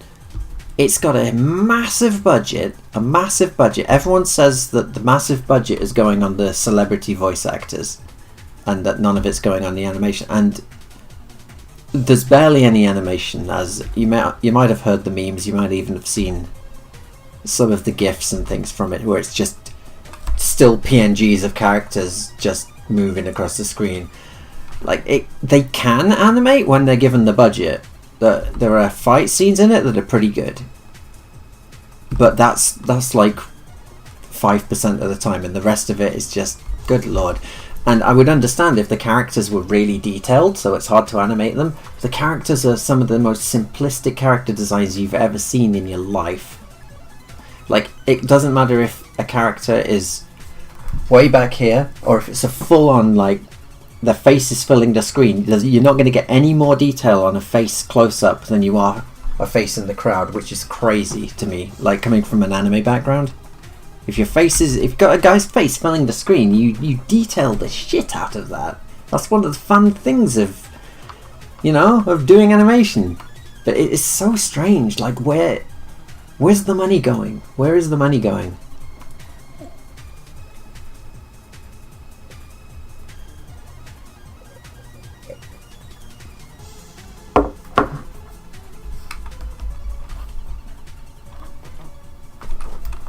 But from what I read, it isn't going to the voice actor. I mean, some money is, obviously, but not the amount that you would think. So where is it going? Because it ain't going on the animation, unless they're, I don't know, just incompetent.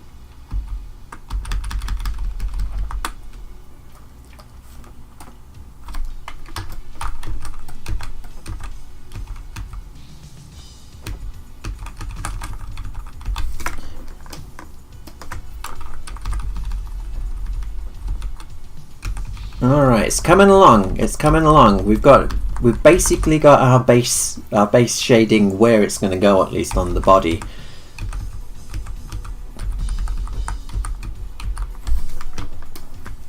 I want the whole underside of the dome to be in shadow, though.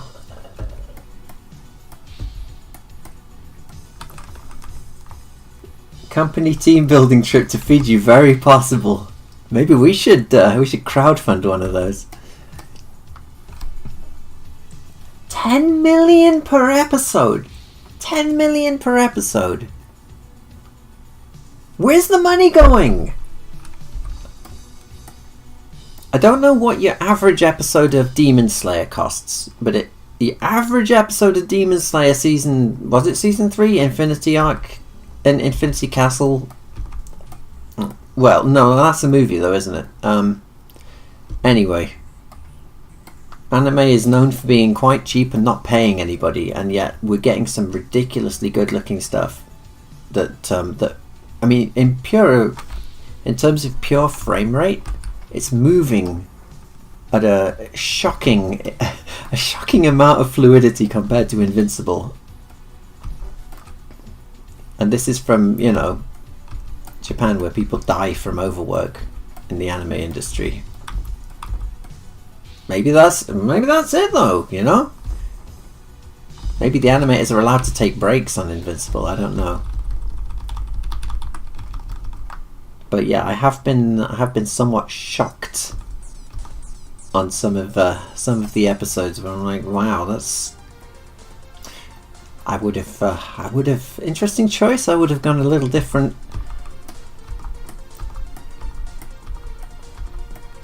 But it's easy for me to say that because I'm working for myself and I can do what I want. I don't have Jeff Bezos breathing down my neck.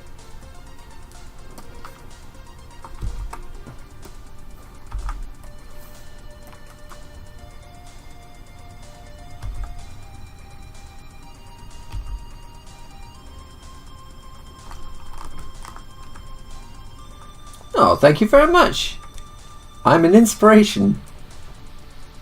Well, producer Mackie, who's here in chat, does just as much stuff as I do for our animations, so you know, it's a team effort. But I'm glad you enjoy, and I hope we can entertain you in the future.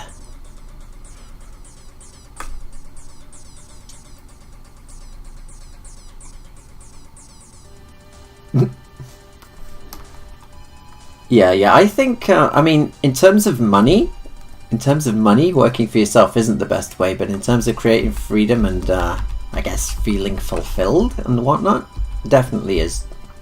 Definitely is.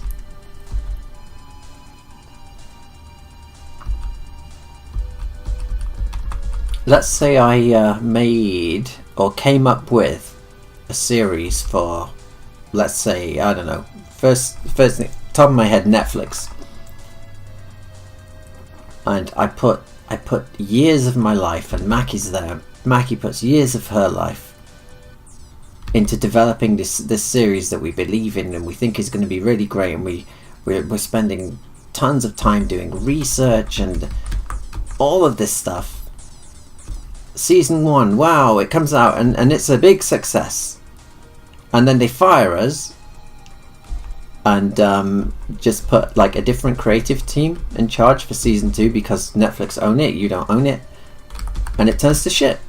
And now the thing that you really cared about working on has been, it's painful to see it on TV. It's nothing like the thing you imagined, and you have absolutely no control or say whatsoever. Like, that's the problem with working for other people, I imagine.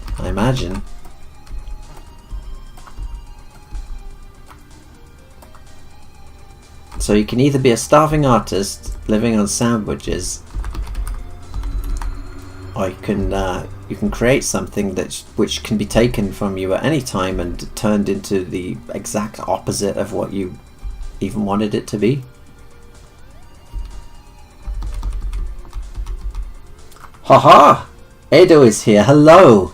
Long time no see. It's been many years. Many years. You think Elon likes catgirls, does he? I mean, I'm willing to make concessions. I'm a Dominion Tank Police fan. I'm willing to put catgirls in it.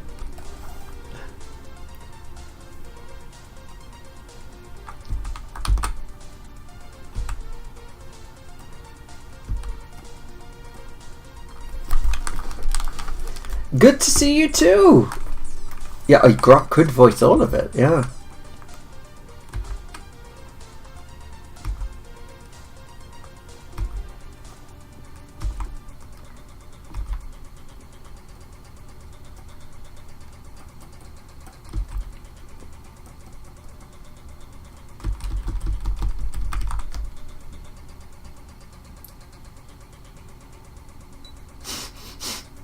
Well, I mean, ion cannon. Just say the word ion cannons and I'll put that in for free. You don't even have to pay me.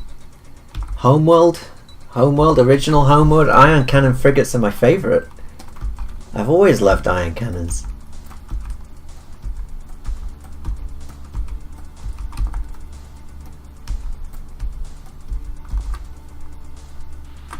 Alright, let's see how he's going. Oh, let's hold on. There you go. So we want to stop at that. So it's coming along. You may notice a problem. The shading is going over the plunger and the arm. So we got to do something about that. So let's do something about that. Too much! Oh no! Actually... Okay.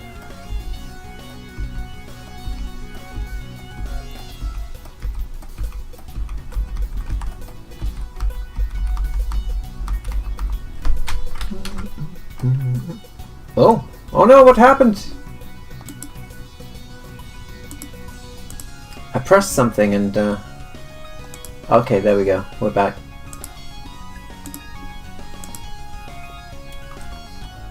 Not many alerts this stream. I wonder if the alerts are working or I mean they were working at the start.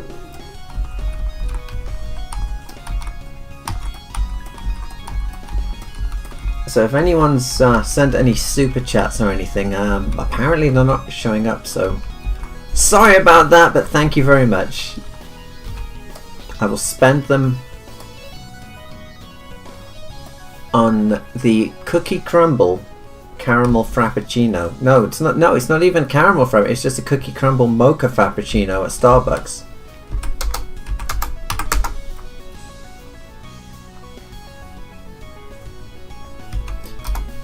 I don't even like it, you know. I just do it to keep the creative juices flowing in my head. I'm sacrificing. I'm sacrificing myself. All the money you send me, I will spend on Starbucks drinks for business meetings. No, it's really good. I'm lying. It's really good. If you haven't tried the cookie crumble mocha frappuccino at Starbucks, I'm not even being paid. This is the miserable thing. I'm shilling so much for people constantly, and I'm never getting paid. First, it was the what is it? The cherry float Coca-Cola, which is great. Which is great. I do it for free. Sweep it up. I do it for free.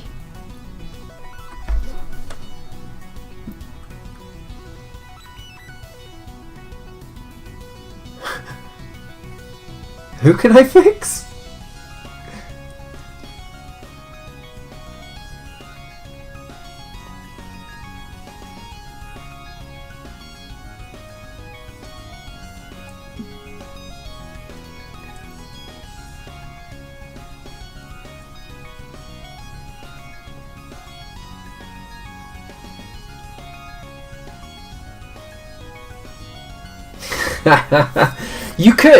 You could do the shading in Cinema 4D, but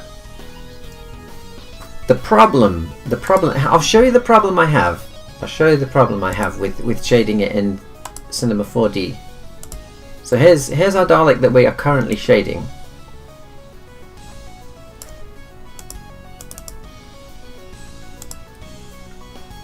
So let's I don't know. Imagine this is the shadow here. It doesn't look right on the preview, but it does when you press that. But it's having issues. It's having issues. I think Blender is I've seen people doing real-time like toon shading in Blender and it looks much better. But I mean it's having trouble. Do I have a camera? I do. I'll turn the camera off so you can zoom in. You know, it would take me just as long to fill in these bits that it's missed than it would to just do it from scratch like I'm doing. There's the problem. So it's having some problems. It's having some problems. Applying a material to the carefully selected polygons. I kind of see what you mean. Yeah, I kind of see what you mean.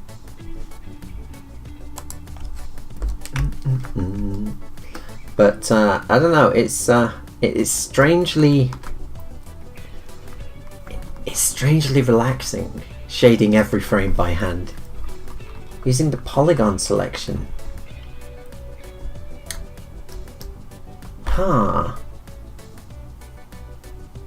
Are there any? Do you have any tutorial videos you could link for that? Because I'll take a look.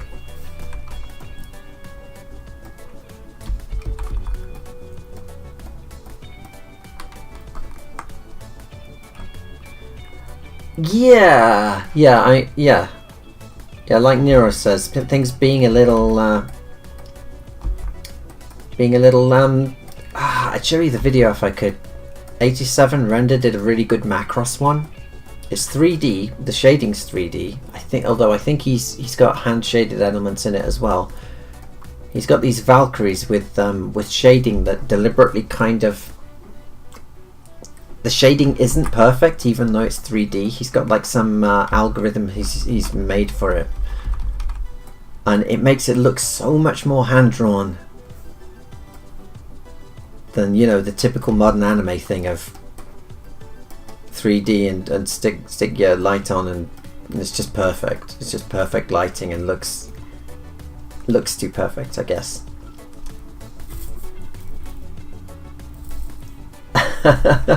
Well, if you find anything, feel free to shoot it my way and I will definitely take a look.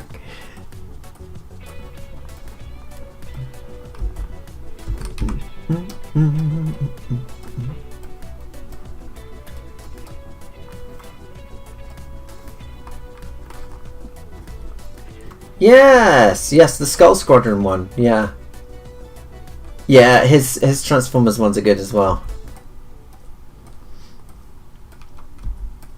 Yeah, I think he's someone to keep an eye on, because his Transformer stuff looks absolutely legit. Like, it looks really good.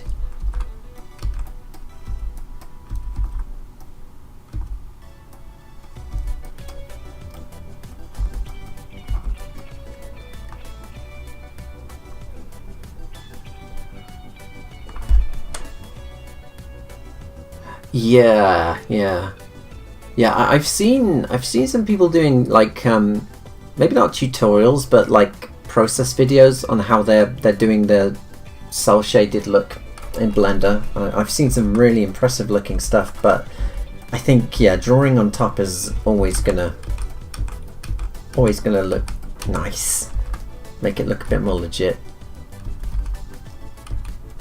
Ooh.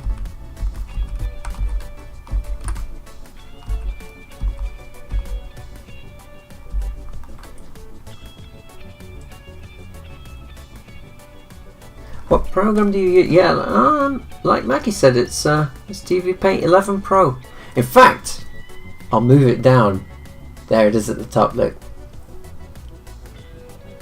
TVPaint is fantastic. I love TVPaint. I really love TVPaint. Like, and I have to explain to you why I'm not shilling here. Why I actually feel this way. For most of my life, using a computer. And I'm so old that we didn't have well, we did. We had BBC Micros at school. Look up the BBC Micro after this stream. It's a really ancient British 8-bit computer. But it's also what Elite came out on. Incredible that like a full open world space simulator came out on a machine with that little power. Anyway, that's the computers we had back in the day, and now I've completely forgotten what I was going to say. What was I going to say? Oh, TVPaint, yeah. Anyway, so when I got a computer, my main, this is in the 2000s, Windows 11, or like, no, Windows XP. My main memory of using a computer to do animation, to use Photoshop and stuff like that, is get ready for crashes, because it's going to crash and you're going to lose a load of work. And that's still kind of the case today. Even 3D Cinema 4D just crashes on me constantly. TVPaint, I can count the number of times it's crashed and cost me hours of work on one hand. Like, it's stable, it does everything I want it to, just for something to do what you want it to, and not just constantly be slapping you in the face, like trying to hinder you. That is, especially in today, in current year, that's amazing. For something to just work. It's like it's the Todd Howard quote, isn't it? It just works, and it didn't just work. But in TVPaint's case, it just works. And anything that just works has my absolute loyalty. Everything should just work, especially if you pay for it. But many things don't.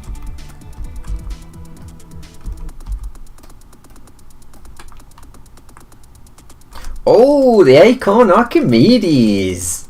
Yes. So we started off with BBC Micros when I was at junior school, which is that grade school for Americans? It's the one before high school. I don't know. But anyway, so we started off with our BBC Micros, and then when I went to high school, they had Acorn, they had Archimedes. And obviously it was a 16-bit machine, much more powerful. Had like an art program that I used to use. Oh, alerts are working. Well, thank you very much. Thank you, Spacey Blur, for the subscribing. I hope you enjoy your time here. The mecha animation we were talking about. Hey, it's Waffles. We were talking about that earlier. That's the mecha thing is our main project at the moment. We're still in pre-production. We're finalizing the script, the mecha designs and everything, and this is something I'm doing just in the background that I can hop on, hop off at random times when there's like a lull in the mecha stuff. But yeah, don't worry, that's our next big project. Actually, the biggest project. You could say it's a big project for you.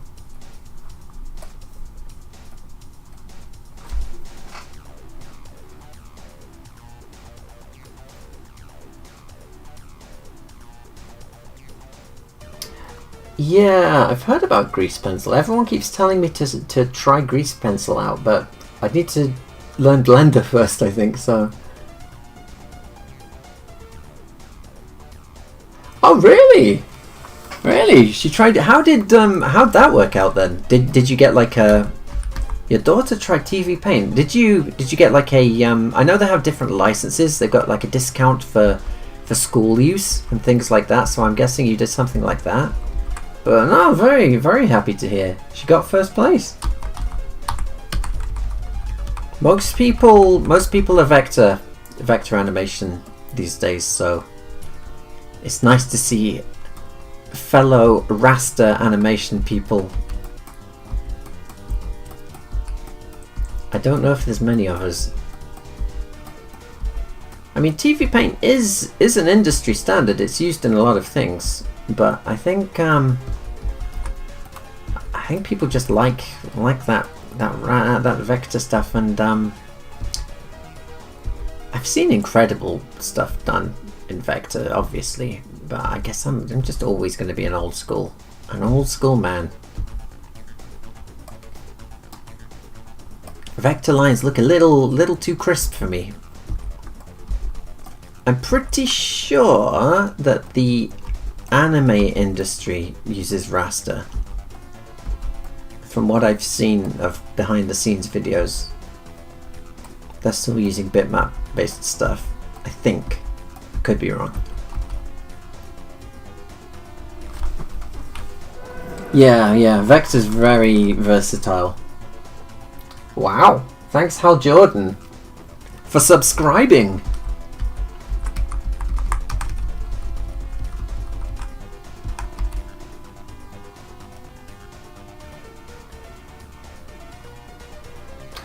Yes, if you want to. If you want to jump over onto the Discord, you can post it in there and I'll have a look at it. If you want to record a video of this polygon selection, is that like the UV paint thing?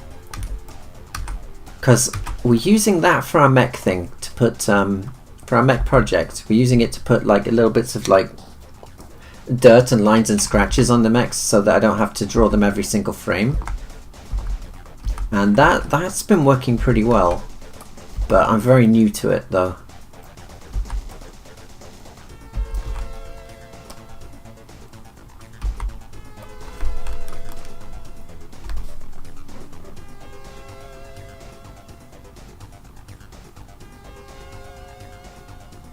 Huh.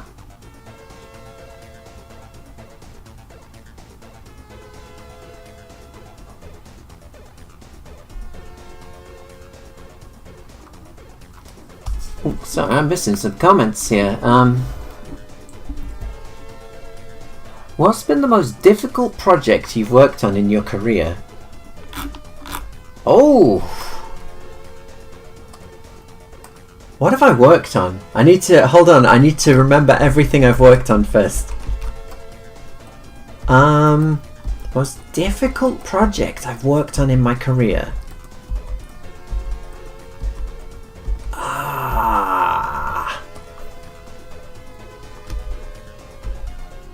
Oof.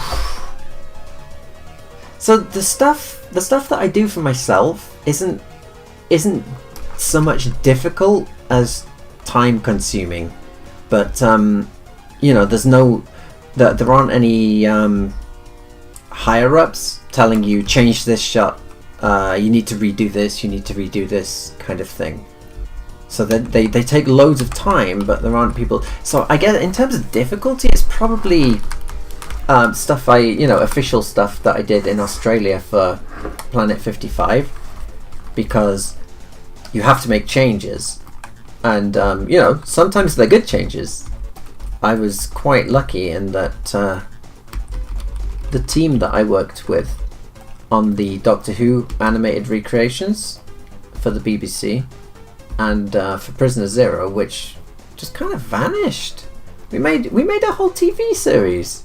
26 episodes, and it was even on Netflix for a bit, and you can't find it anywhere now. You can't really find any mention of it. It's a shame. But that was hard. I think Prisoner Zero was hard.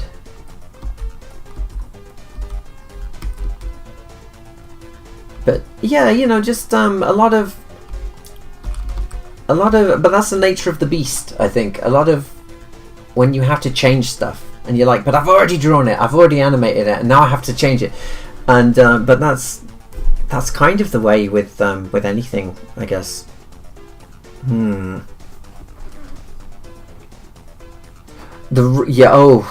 rotating run, yeah, like Mackie said, the run shot in Monday. Do you remember? Has everyone seen our Alien film that we did? There's there's a shot where main character's running down the hallway and she slips on some water and she falls. She gets up and then she keeps running. And we redid that like 6 times, I think, at least 3 times. It was a nightmare. It was an absolute nightmare. I don't know, character animation is just really hard for me.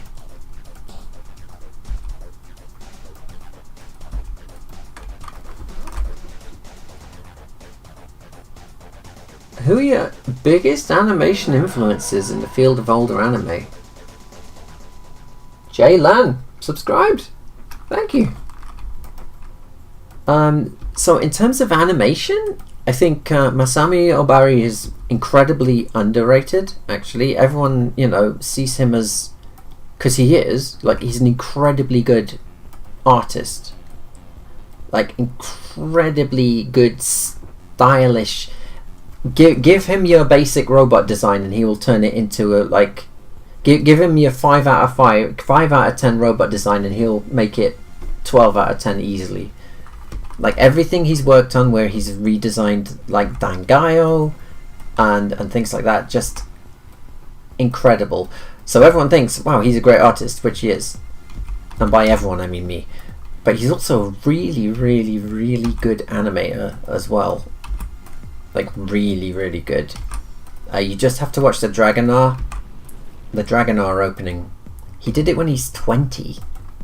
I think he did it on his own. He storyboarded it. Like when I say he did it all himself, I don't think he was painting all of the cells, like painting thousands of cells himself over the course of one summer. But I mean, he definitely storyboarded it, did keyframes and all of that, and he did it when he was, I think, 20 over the course of one summer, and it's ridiculously good for one person. That's insane, insanely good. But other animators, I don't actually know as many names as you think that I would. Like, I should know a lot more names. When it comes to names, it's mostly names that I know. It's mostly like character designers, to be honest. Like Haruhiko Mikimoto is a hero of mine. Satoshi Urishihara, obviously. Everyone thinks he's the boob guy, which he is, but I mean, he's incredible at everything else as well. He's so good in Bubblegum Crisis. His Masami Obari's episodes of Bubblegum Crisis are really fantastic as well. Kenichi Sonoda, obviously.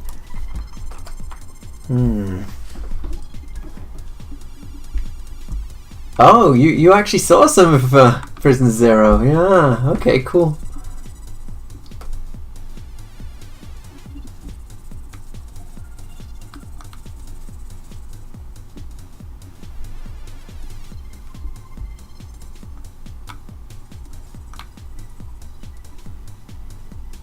Sorry, just catching up with chat here.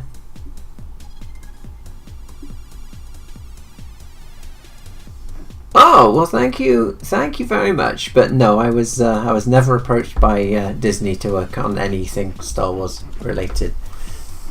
I mean, I'd like to take credit. I'd like to take credit that maybe they saw it had a lot of views and thought, hey, we should do a Star Wars anime series. But yeah, they never. I'm just a minor guy on YouTube, unfortunately. I doubt. I'd like to take credit, but I doubt they've even heard of me, so, you know. Them's the breaks, unfortunately.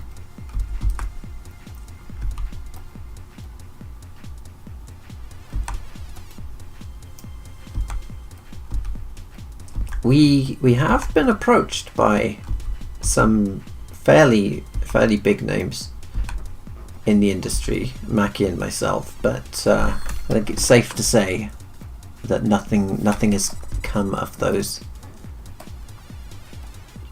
I think one of the problems is that nobody wants to make anything new these days. It always has to, it has to have a built-in IP, because the wisdom, the combat doctrine currently is nobody will watch anything new, so it has to, tie into previous IP. So that's how you get your script about war is bad, and you slap it onto Devil May Cry, and your story has nothing to do with Devil May Cry, but you need the IP, so now you've got your Devil May Cry American anime series that has nothing to do with the game.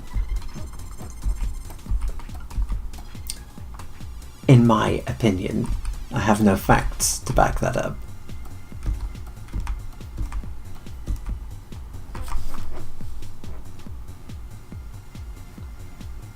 Not really. Haven't really been approached by anyone. Not seriously.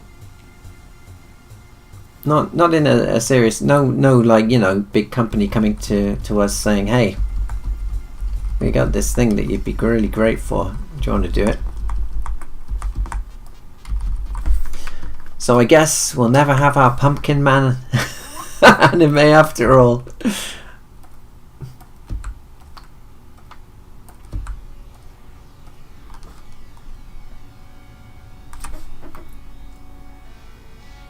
Yeah, Freerun, Edo. I'm watching Freerun at the moment. And yeah, I really like Freerun. I don't know, it's just comfy. It's just comfy. In terms of like pure animation quality, the Demon Slayer movie I thought was fantastic. Had some. We saw it at the cinema. I dragged Maki along, even though she doesn't really know anything about Demon Slayer. I dragged her along and we watched it, and yeah, it was a bit of a feast for the eyes.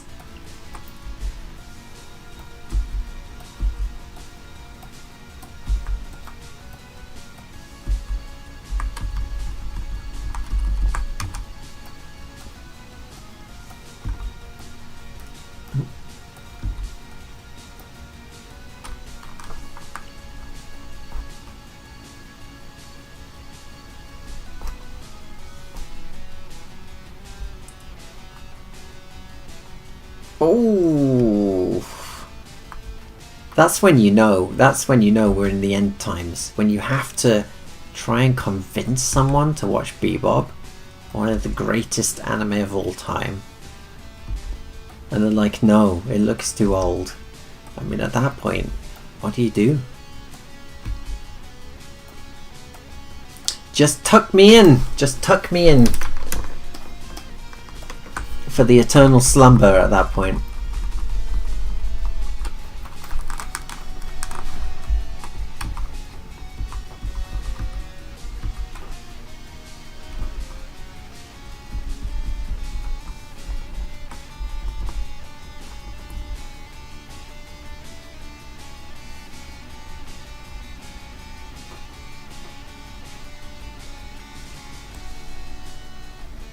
Yeah?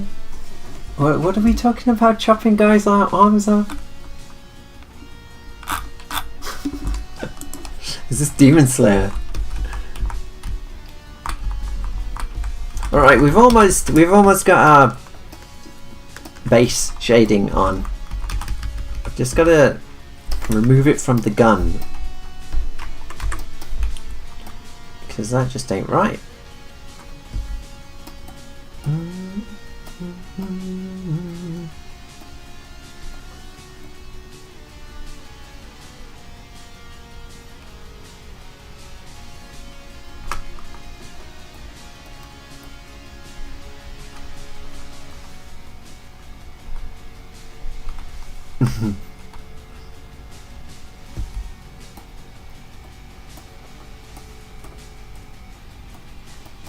But yeah, very much enjoying rewatching Jujutsu Kaisen at the moment.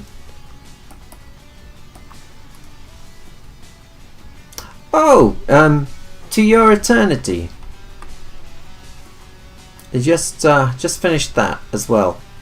And again, it had been so long since season 2 that I had to rewatch all of season 2 just to catch up. It seems to be an increasing problem. But yeah, I really liked it. I really liked it.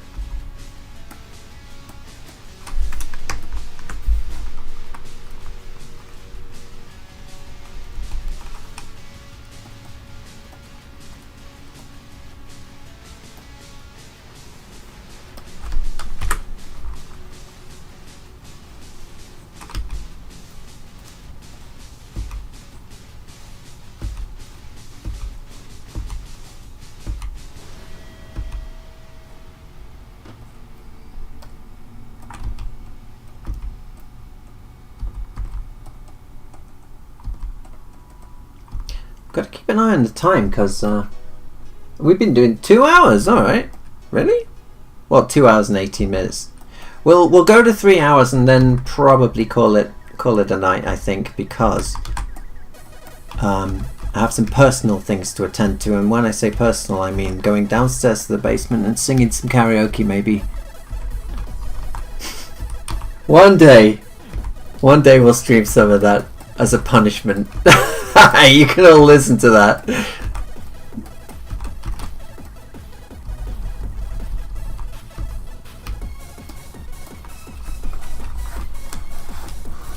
New season? What, Jujutsu Kaisen or and get more booze? Yeah, I don't know. Dorohedoro, yes. It's been, how long has it been? Years. I'm gonna have to watch all of that again in preparation. I can't remember plot points from things 10 years ago. I remember really liking it.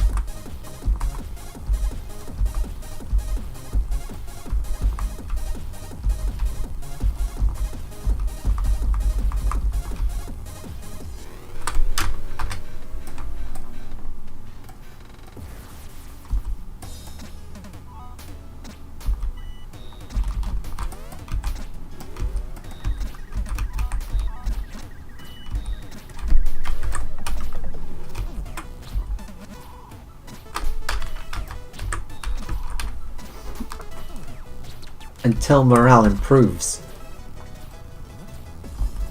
My morale drops considerably during karaoke. So many songs I want to be good at singing, but they're impossible. Like, yeah, just try an ex-Japan song. Unless you're superhuman, it's just not possible. And then I got into Halloween recently, and we saw them live actually. Here in Atlanta, which is really good for live music, it turns out.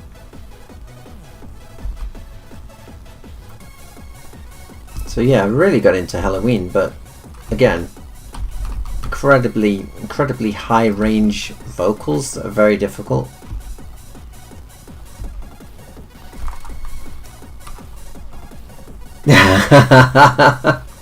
make my own AI songs and sing those, yeah. I am. Oh yeah, you missed that. Yes, I moved to the US. I'm in Atlanta now, but only for another. My visa is only for another year and a half, and hopefully we reapply, and they let me stay.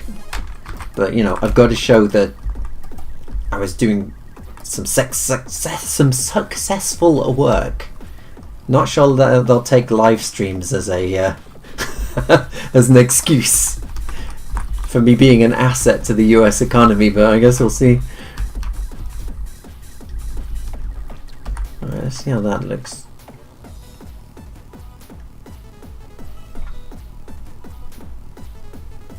There is a shortcut to citizenship, but it's costly. I could, for instance, marry producer Mackie. But it costs, you have to be earning a shitload of money. Like, well, a shitload of money for me. Like, way more money than I get on Patreon. Put it that way.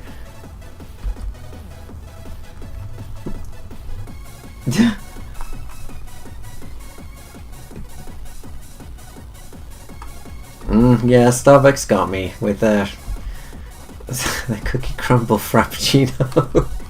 Oh, it's good, it's good. It's really good.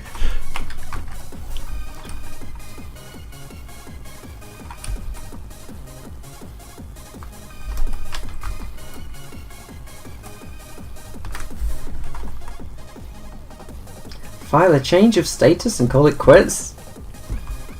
Can we do that? If anyone knows a good immigration lawyer in their family. We are going to be doing some cons this year. 2 cons so far. Well, we're let me rephrase that. We're applying to do panels at cons. So we've got Anime Weekend Atlanta, which Mackie and I are submitting a panel called, well, currently it's called something like Making Anime from Home. So hopefully they'll accept that. And we'll be guests. And same goes for Miami SuperCon as well. So if anyone is in the US and you want to meet us, don't buy your tickets yet, because we don't know if we've been, well, we haven't even applied yet. We're currently applying.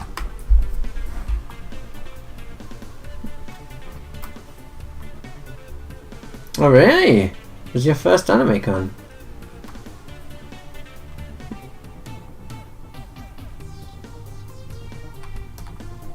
Yeah, we really do have to hurry that up.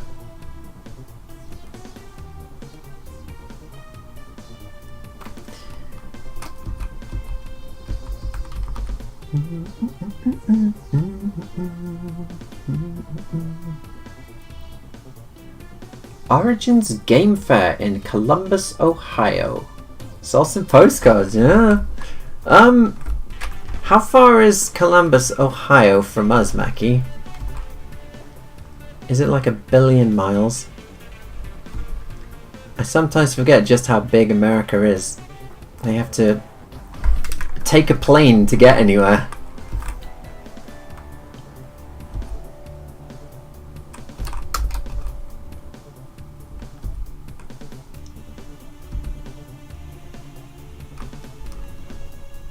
Ooh!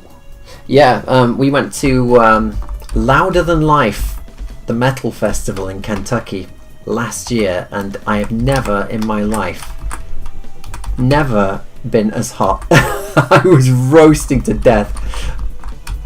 I'm a shy and humble man, and I had my shirt off the whole time because it was just so hot. Everyone was getting that OtaKing OnlyFans experience for free. I didn't give a shit. I was roasting to death. But damn, there were some good bands there. Holy shit. We saw Powerwolf. We saw Sebastian Bach from Skid Row. Static X. Bruce Dickinson was there. Slayer. Who else? Who else? There were a bunch of people. I missed Ailstorm because someone else was on at the same time. But yeah, it was pretty crazy. Pretty crazy.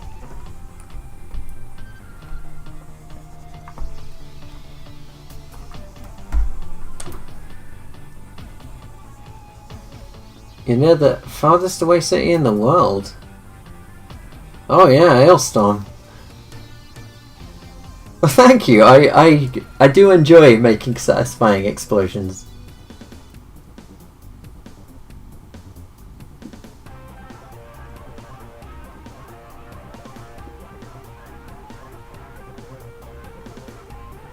It got copyright striked. I don't think I did that. I tend not to, like, loads of people have re-uploaded Alien Monday, and I don't tend to. I'm like, all right, if you're just having fun with it. But there have been a few people, you know, really taking the piss, just uploading the entire thing with no changes at all, not mentioning myself or Mackie. It's just like, hey, look at this cool thing I made. And I'm like, okay, yeah, sorry, but you gotta go. Sorry. I know internet etiquette. It's very much looked down on to just copyright strike people re-uploading your stuff. But when it's something you worked on for years, I think it's a bit more defensible than someone re-uploading your live stream or whatever.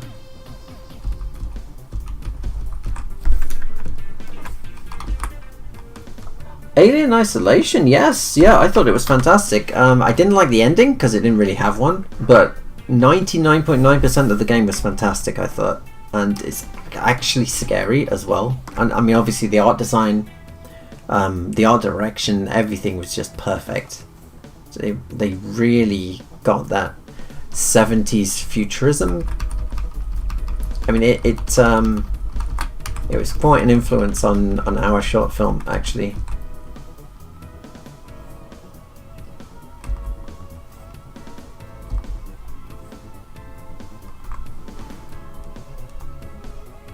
Oh, really? Huh. I need to talk to Randy, actually. I haven't talked to Randy in a while, because I'd like him to do sound for this Doctor Who thing when it's done. Though I'm not sure how familiar he is with old Doctor Who. Probably not at all. But I'll see if I can convince him.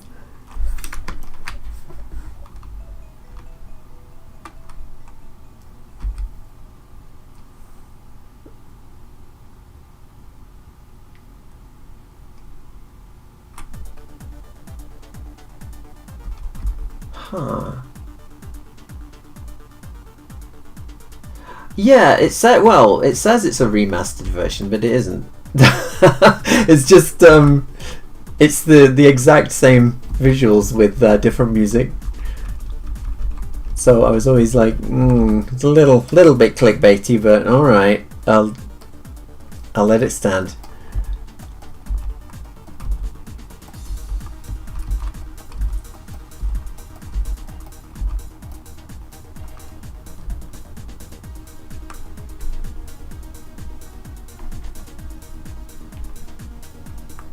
Huh. Yeah, I'm not sure. I'm not sure what happened there then. I don't remember which one that was that you uploaded.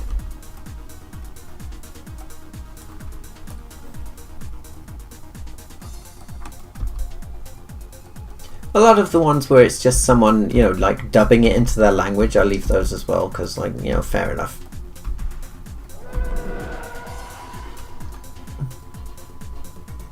Uh-huh. Well, thank you for the subscription.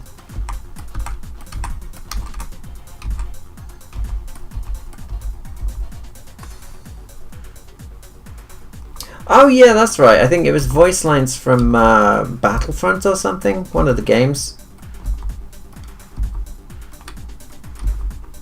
which didn't really fit in places, I thought, but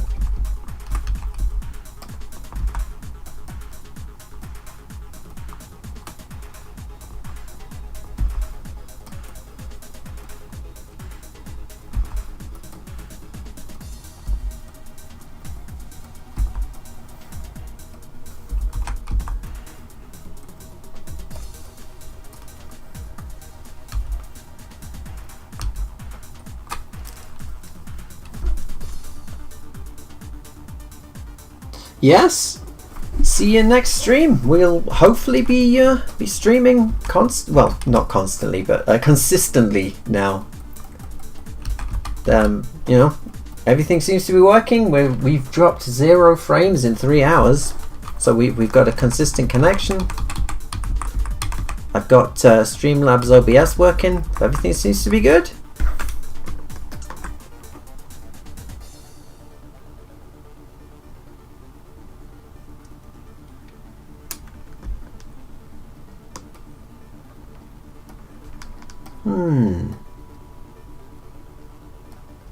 Yeah, I'm not sure.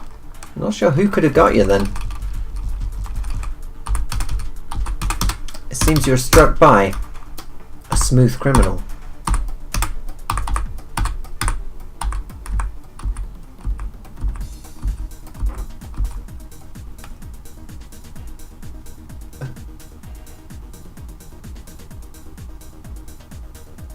Twice a week, 5-hour sessions. Do you know the only I would, but the only problem is I've done the maths, and because I'm talking to chat and I enjoy it, and I'm like, hey, let me show you this, let me show you this, let me show you this. Like, I get way less work done when I'm streaming. This in 3 hours, this would have been shaded already. Like, normally we'd have had this, we'd have had the extra shade, and we'd have had the highlight done. Like, if it was just me listening to my how long listening to my let me check for you. Listening to my 1 day and 3 hour long HP Lovecraft complete audio book, which I will put in chat for anyone who's interested in HP Lovecraft read by someone who's really good. There you go. Incredibly comfy to work to, actually.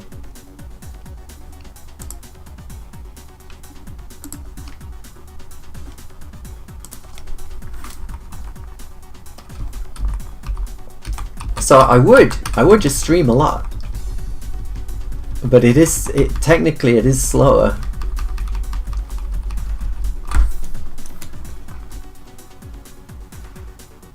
Yeah, oh, it's good. It's good stuff. It's good stuff. It's good stuff. I do like I like me some Lovecraft. I'm maybe 3/4 of the way through. I'm on Mountains of Madness at the moment.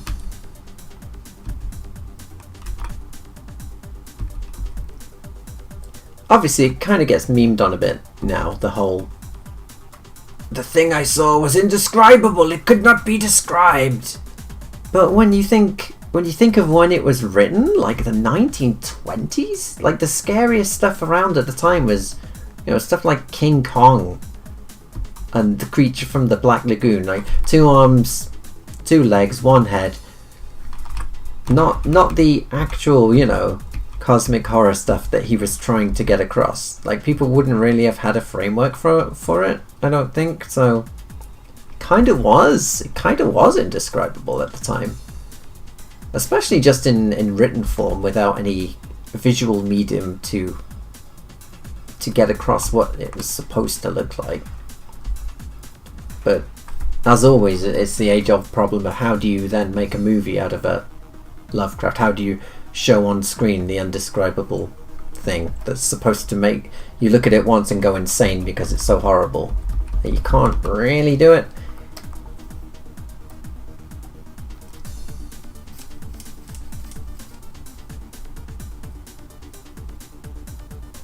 It's like a guru giving masterclass. Oh, thank you very much.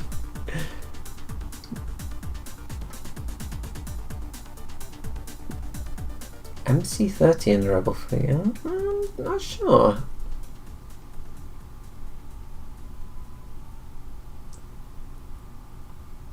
Yeah. I mean, if you think about it, I guess Alien does kind of count as cosmic horror. It's not indescribable because you do see it on the screen, but there's especially in the first Alien, most of it isn't described. Like, you don't. What is the purpose of the alien? What is it thinking? What are its motives? You don't really know. It does some really weird stuff in the film, and that makes it far more unnerving, I think, especially in the deleted scenes. It doesn't just see someone and just kill them, which is something people seem to have forgotten these days. I got a few comments like that on the Alien film, actually. It's like, why is the alien walking around slowly? Why isn't it just killing people? Like, have you not seen Alien? A lot of the time in that film it just seems to be curious. Like, it's, I don't know, it's kind of like playing with its food almost. And the fact we don't get a look into its psyche or whatever. It's like, wow, okay, you don't know what's going to set it off, and that makes it scary.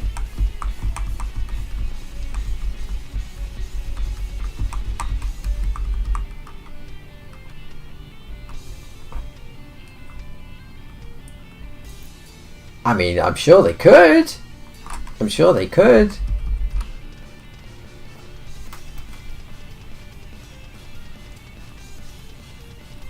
There is, yeah. There's a lot more bad Alien than good Alien.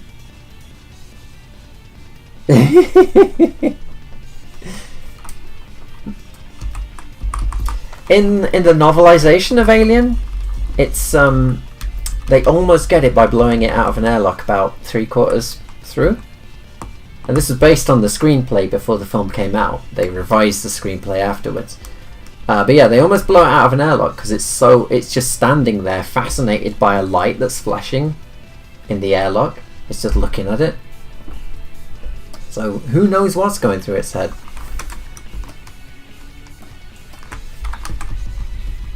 In At the Mountains of Madness that I'm currently listening to, I like how they find a bunch of elder things, you know, the great old ones. They find a bunch of corpses of them in the Arctic and do a bit of an autopsy of what you can do in sub-zero temperatures. And based on the brains, the narrator is saying how it's likely that they have 5-dimensional senses. You know, we see what, like, we experience space around us and time, sight, sound. Like, it's probably got a couple more senses, like these old things.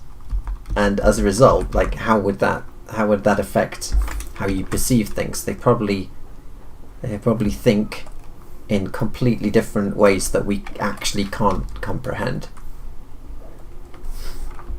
Not just cultural differences, you know, but like it's probably more like trying to communicate with a super high functioning bee or like something. I don't know how to describe it, but considering this stuff was written in the 20s or earlier in some cases, it's pretty good shit. And I think it's a little unfair that people boil it down to, whoa, scary indescribable thing. Like, not really. Alright, I need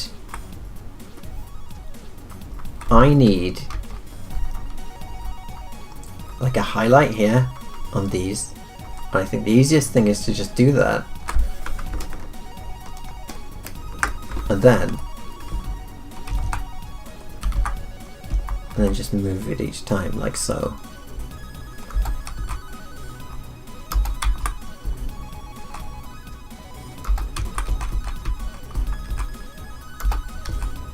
And then we use this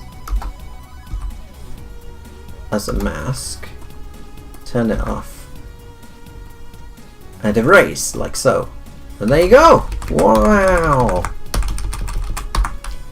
There's my time-saving tip for you. Draw your own masks. It's a lot quicker than doing stuff like this for every frame. Oh, wrong color.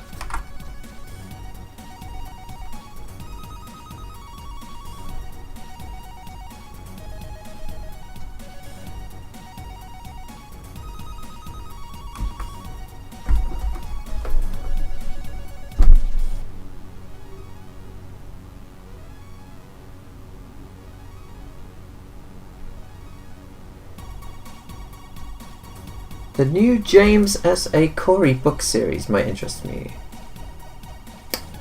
Maybe stick the title of that in the Discord somewhere, and I'll have a look, because I'm always looking for stuff to listen to whilst I'm working. Yeah, why weren't the TIE fighters at Hoth? Would have kind of made sense, I guess. Maybe they had really good anti-air defenses at the Rebel base. I'm not sure.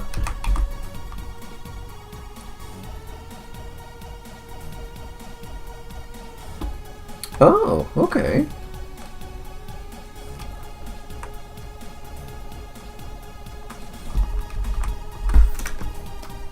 I think we've let's have a look. We've almost got our shading done.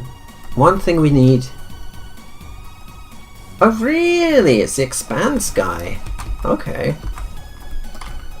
One thing we need. We need a few of these. It's kind of important.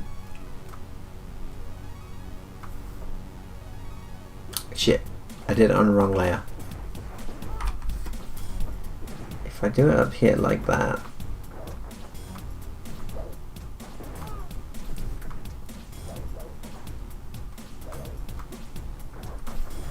then I'm thinking we can just do this.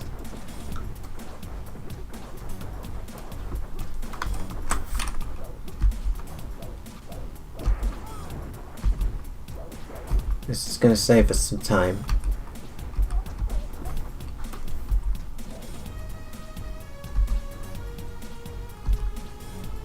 Not all the time, but it'll save us some.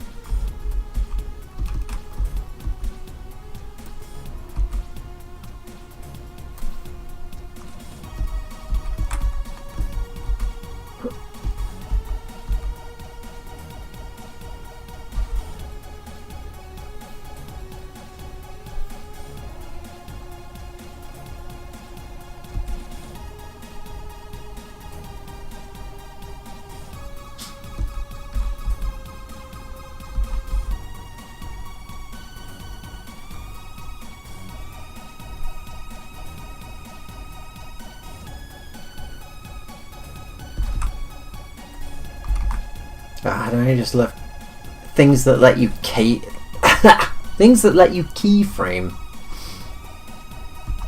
Look at that. Don't have to redraw it each time. Beautiful.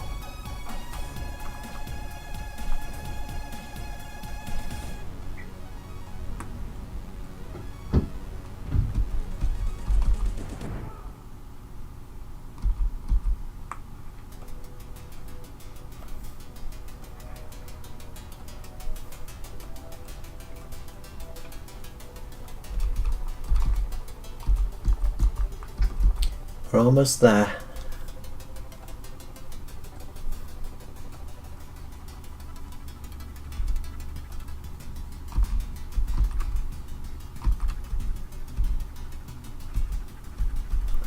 Alright, and apply that. Merge those layers.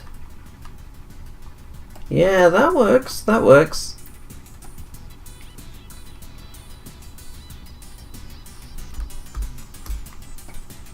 Alright, we're going to have to call it a night in a few minutes, but before we do, let me show you how I'm going to turn this into the correct colours.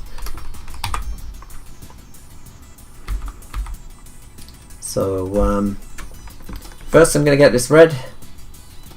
Let's change it to something reasonable, like, I don't know. Turn it, yeah, we'll change it to something like that. Across all those frames.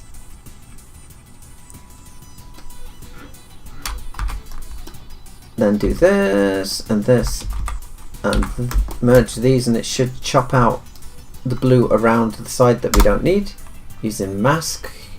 Very nice. So now it looks like this. And then using those blend modes, I'm going to put hard light on, and it's going to look like that. And what I'm going to do then is merge these. No, oh no, hold on. I'm going to make a copy of it, turn it off, merge these, and then using this, I'm going to use that as a mask. I'm going to go over here. So it's only going to, whatever we do, it will only take effect where the shading mask is. And what we're going to do is go to color replacer. We're going to change this blue to the correct color, which is this. And we're going to change this dark gray to light gray. Same thing with that, although that's okay, I think. And then, you know, that applies to all of those, and then you've got your shading. We'd need to, of course, put an extra shade on as well, and then a highlight on the left hand side, but that's basically how I do it.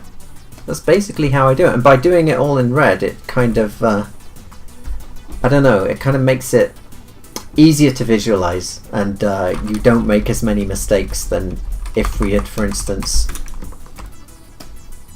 gotten this grey and tried to, you know, tried to shade in grey on every single frame. Like, it's easier doing it in blocks of colour like that, for at least for 3D objects like this.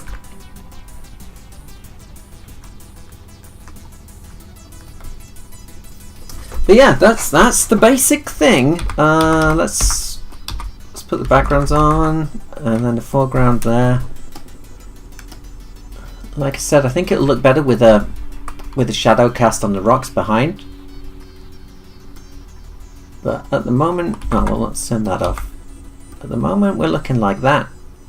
I think with a bunch of gunfire coming out of the gun, that should look pretty decent. Oh, one thing I also do, which I'll show you real quick. So here's our lines. Let's get rid of the white, because these lines actually look like this. So you erase all of the white, I've got this post-process thing I put on, which roughs up the lines a bit.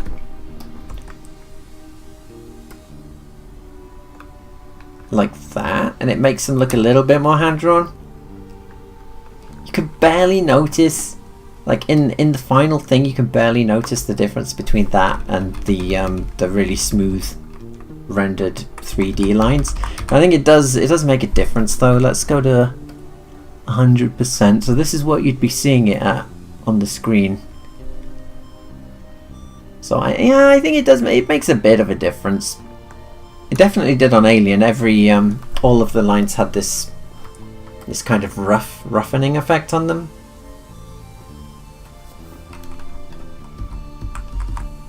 But yeah, I think that'll probably do us for the moment.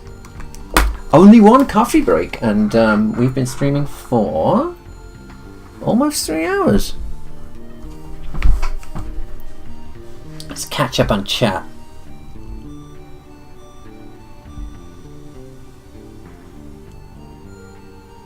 Space heat. You need to. You got to be careful about coolant. You got to be careful about heat in space, as I've learned from Kerbal Space Program.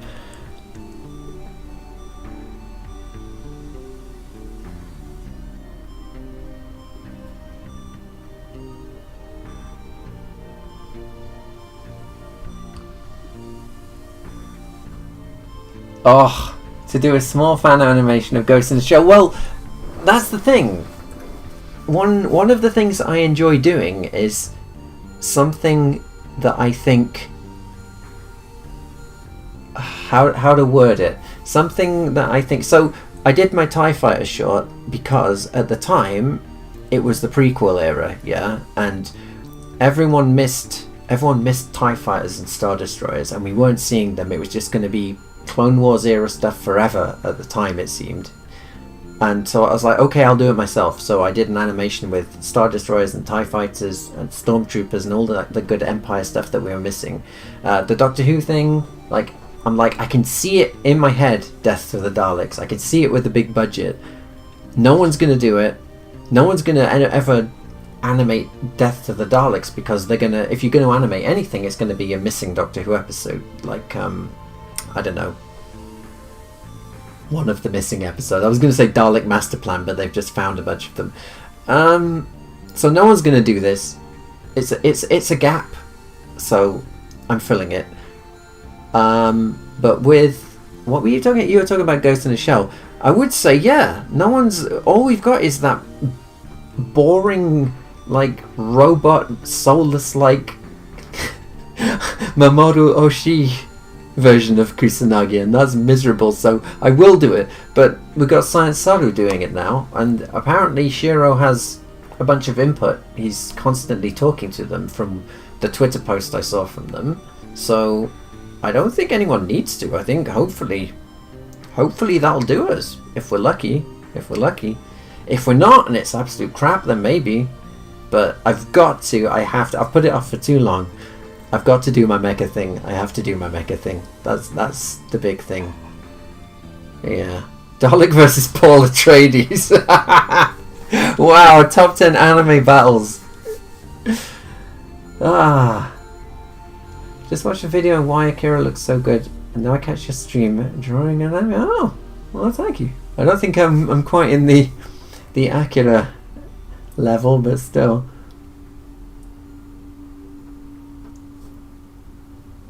Did the link get deleted? Did you post the link? Yeah, Mackie didn't. Oh, maybe YouTube doesn't like it. Yeah.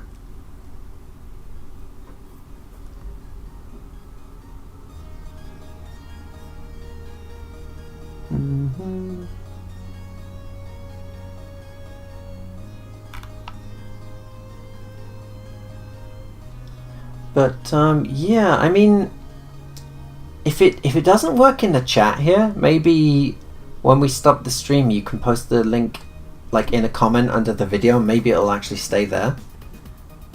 Yeah, it seems to be, YouTube seems to be auto deleting it. We used to have links in chat, and I don't have like any moderation turned on, like auto moderation turned on, so I guess it's just a YouTube thing then. Greetings from Argentina. Hello. How are you doing in Argentina? But yeah, I guess we will call it a day there.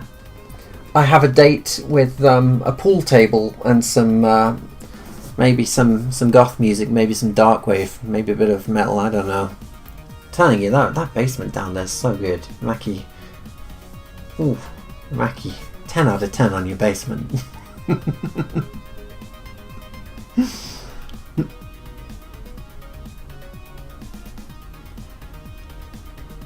Southward.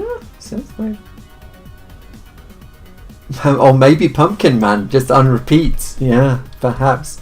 It's the weekend, we'll see. The possibilities are endless. Thank you all for joining me and Mackie. And we'll see you next time. Cheerio for now.